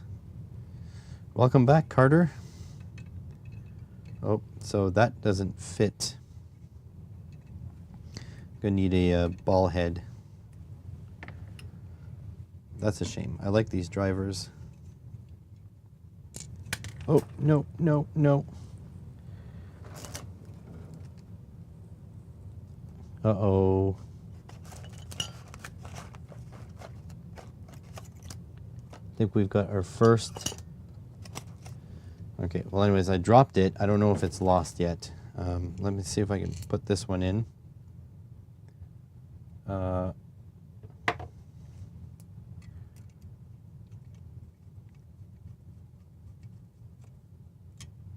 need the ball end to tighten it. Okay, let's see if we can recover an M3 by 10. It may have fallen in my drawer. Oh, it did. Okay.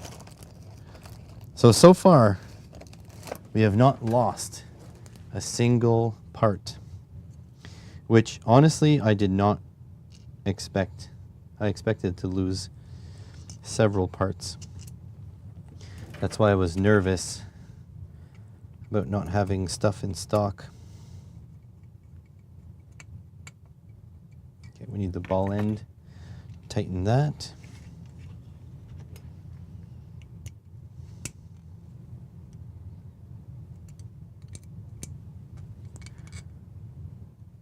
There we go.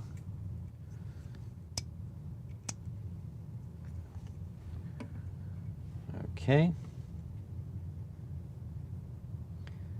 Okay, so now we need this bad boy. Now, this doesn't need... This does not need lube because it's not spinning on it.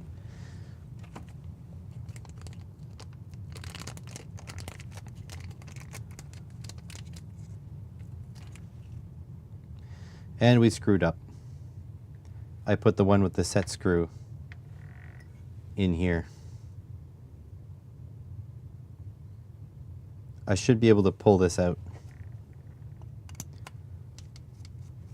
Let's hope so. Oop. Don't know what happened there.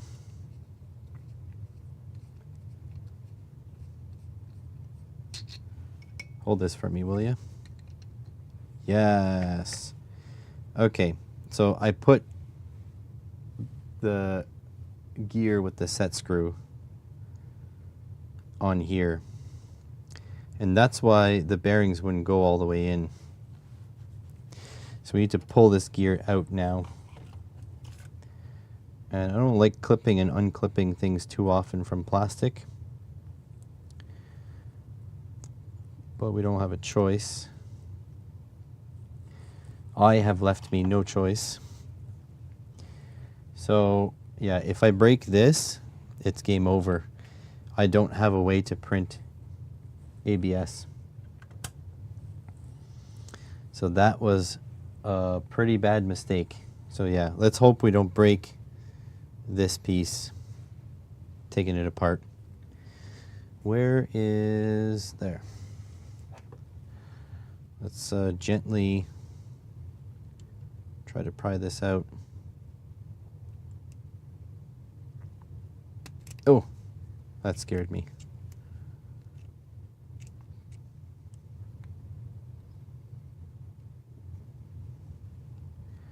There we go.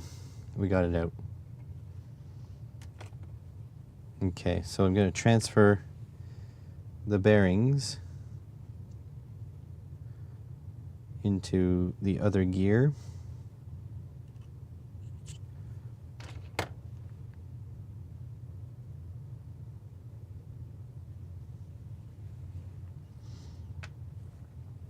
So yeah, just a little bit of drama. And we're going to put a little bit of extra lube on that. That's to make up with the fact that the bore is dry on this one.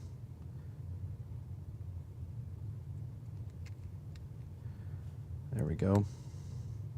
Snap that in. There we go. Okay, I'm going to clean off the filament path.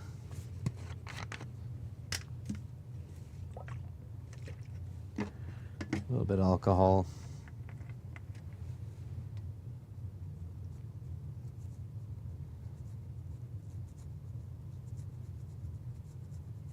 There we go. That's good. Put this back inside here. And then put this back inside here. And thread. Oh shoot, it's 11:47. We got less than 15 minutes left to stream. Because Voron is very kindly waiting for me to finish so we can have lunch together. And so, yeah, we're having lunch together. All right, so I'll put this one in here. It does have lube in it now. That is incidental. See if we can push it up over the burr here.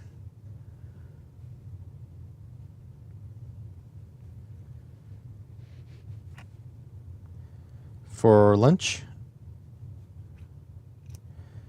I don't think we're having anything special. Probably frozen pizza. Because I was supposed to prepare chicken yesterday, let it marinate, but I did not. Check orientation. What about the 163, 164? Nothing there. What about the placement? Does it just butt up against there? I don't know. I'm gonna clean the lube off here. Yeah, so we're probably gonna season the chicken like shortly. I just got some Loctite onto here from my puddle of Loctite from earlier. So we're probably gonna season the chicken before lunch and then have it for dinner.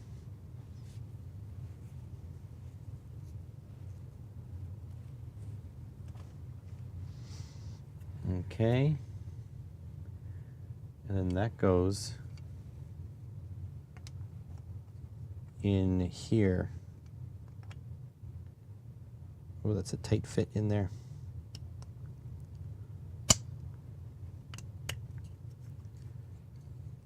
Does that line up?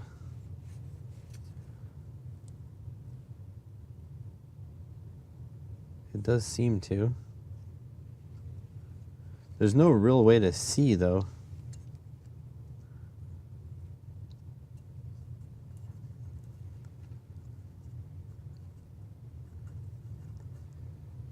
Oh, no, it's fine, Vero. We can do it together when I'm done.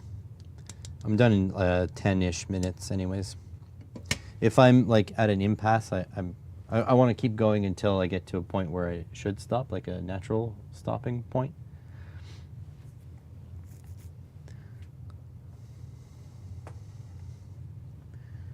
Okay, so now the back, this guy here.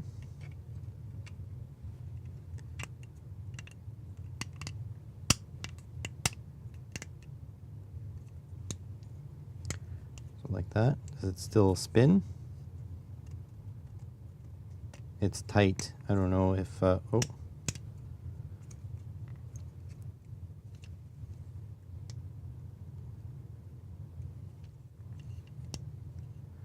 Don't know why it's spinning so tight now. It's rubbing somewhere.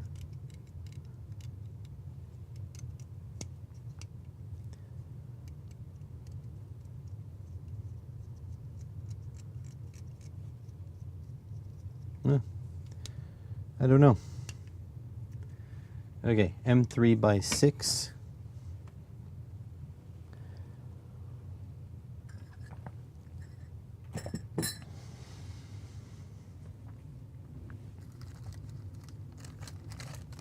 There's M3 by 6. I need to start putting stuff back in the box, especially since we're almost done. There's a spring left from the BMG kit.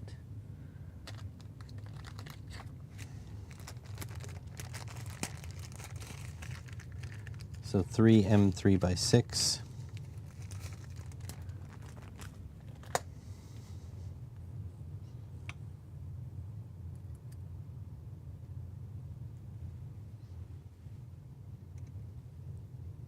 Oh, not there.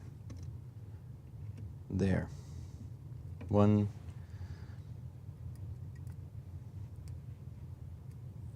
Wonder if that bearing at the very bottom has a little bit of alignment issue. Oh. It's supposed to go in there? Yeah. Oh, it's 2 M3 by 6, 1 M3 by 10. So the 2 6s go here and here.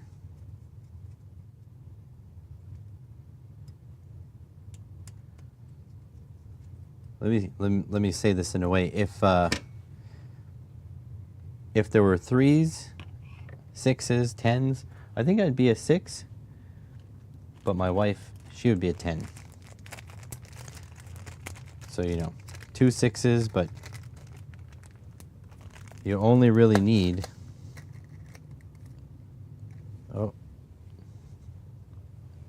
Oh shoot. Okay, this is starting to get too much. I need to put stuff away.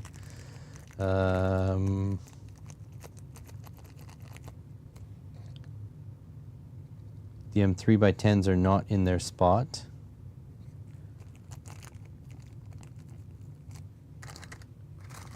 Oh, I think because M3x25 is there. Okay.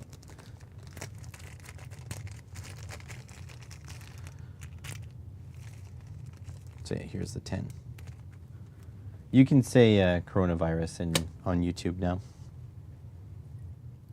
You just can't like have medical advice about it. My medical advice is to go talk to your medical professional.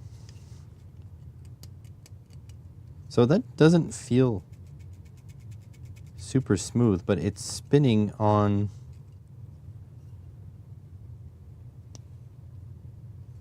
Feels like it's rubbing this back surface here.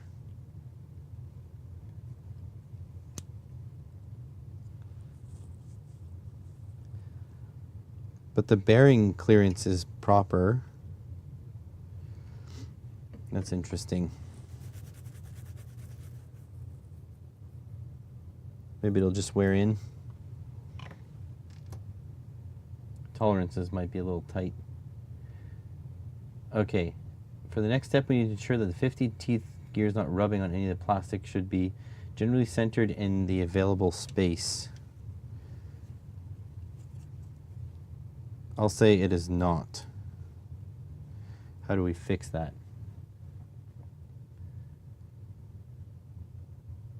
Make sure your glider door is open. At this. So you can freely adjust the position. Align the drive gear. While the 50-tooth gear is centered, open the glider door, loosen the grub screw on the BMG with a small Allen key, then adjust its position to the left so the filament path is aligned. Okay, so how do you adjust it to the center? There's not really...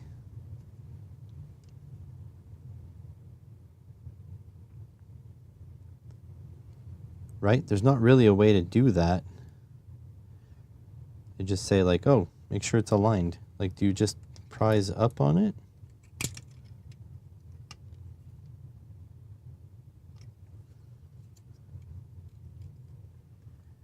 I don't understand.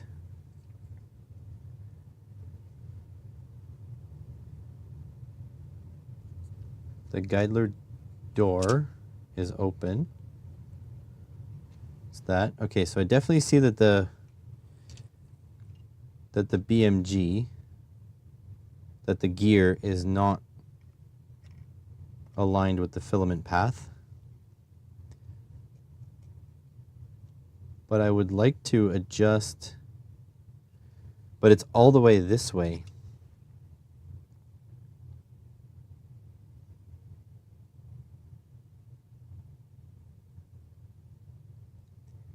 So this is going to be a little problematic.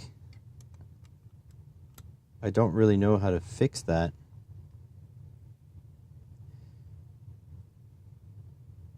And it's not that I drove the bearing too far in. Let me take this apart.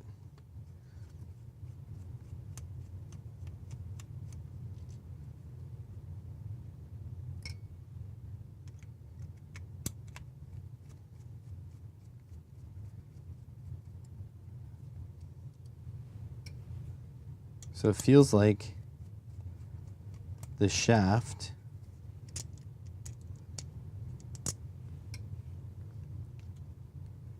needs to come out a little bit.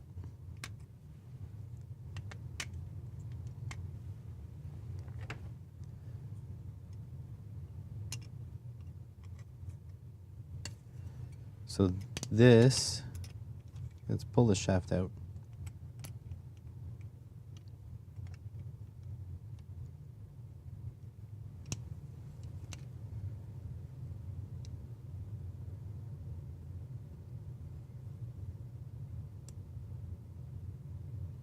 It's too low in there.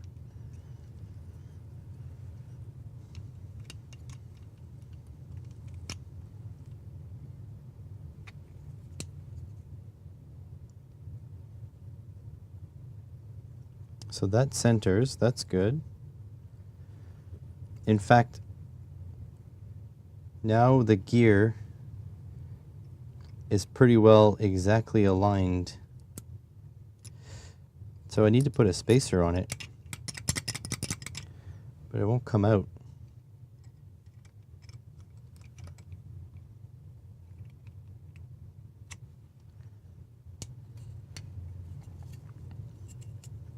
It sits really nicely in that bearing at the bottom, but I need this out.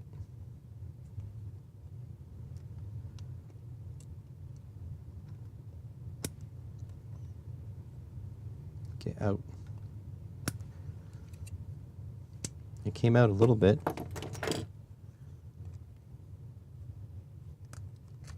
There we go. Out it comes.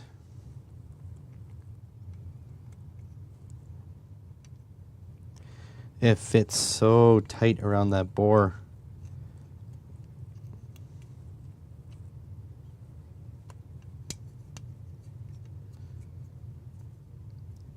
So it's like I need to put a washer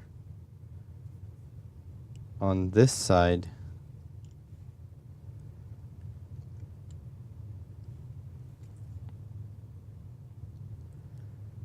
or move the shaft down a little bit.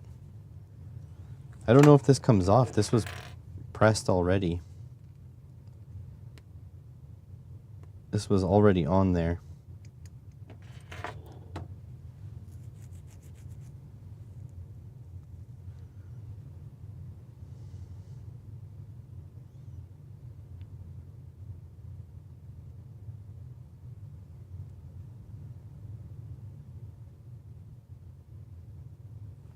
Okay, let's remove the screw that has Loctite on it before the Loctite sets.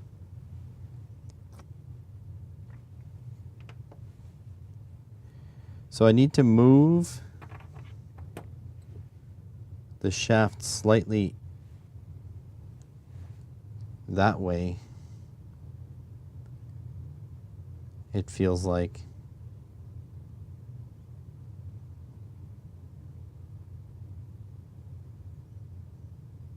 How the heck am I going to do that? Because this is cast together.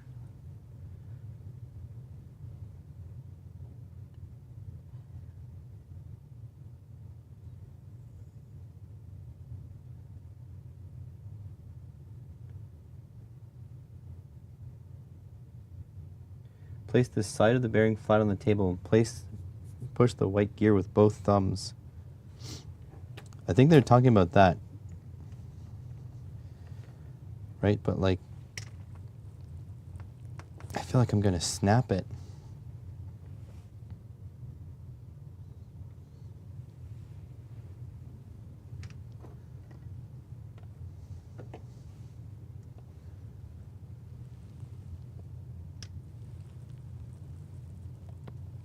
Oh my God.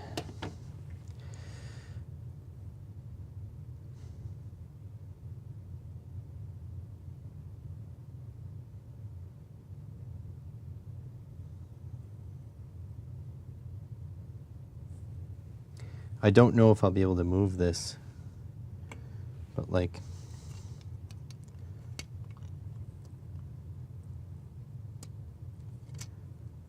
that sits, yeah, so nothing actually holds it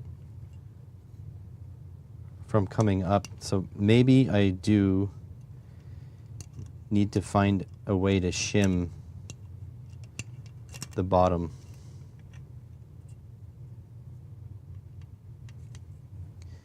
May have to put something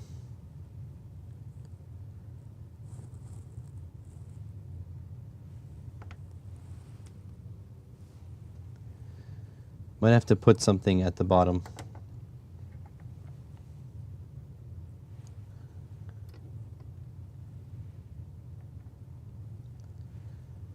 So now I'm a little bit screwed because this has Loctite. I can't just like leave it in there. But how am I going to not lose this? I can wipe it off and put it in a bag, I guess.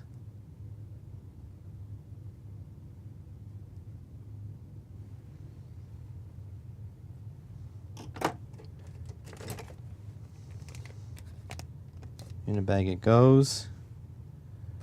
In a bag it goes. So that is there for now.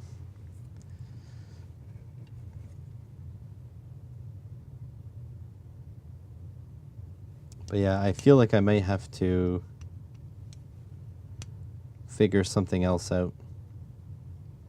That'll be for another day though. Hopefully tomorrow. Not 100% sure though, I do have stuff to do. But some of the stuff I need to do needs my workbench, so hopefully I can work on this tomorrow. Oh, good stretch. Okay, so yeah, that's it for the stream today. Thank you very much everyone for joining me. Thanks for being here. You folks are the best of the best. Also, where did those posts go? Yeah, whatever. No posts. So yeah, have a good one, folks, and have a good lunch, because I know that's what I'm going to go do.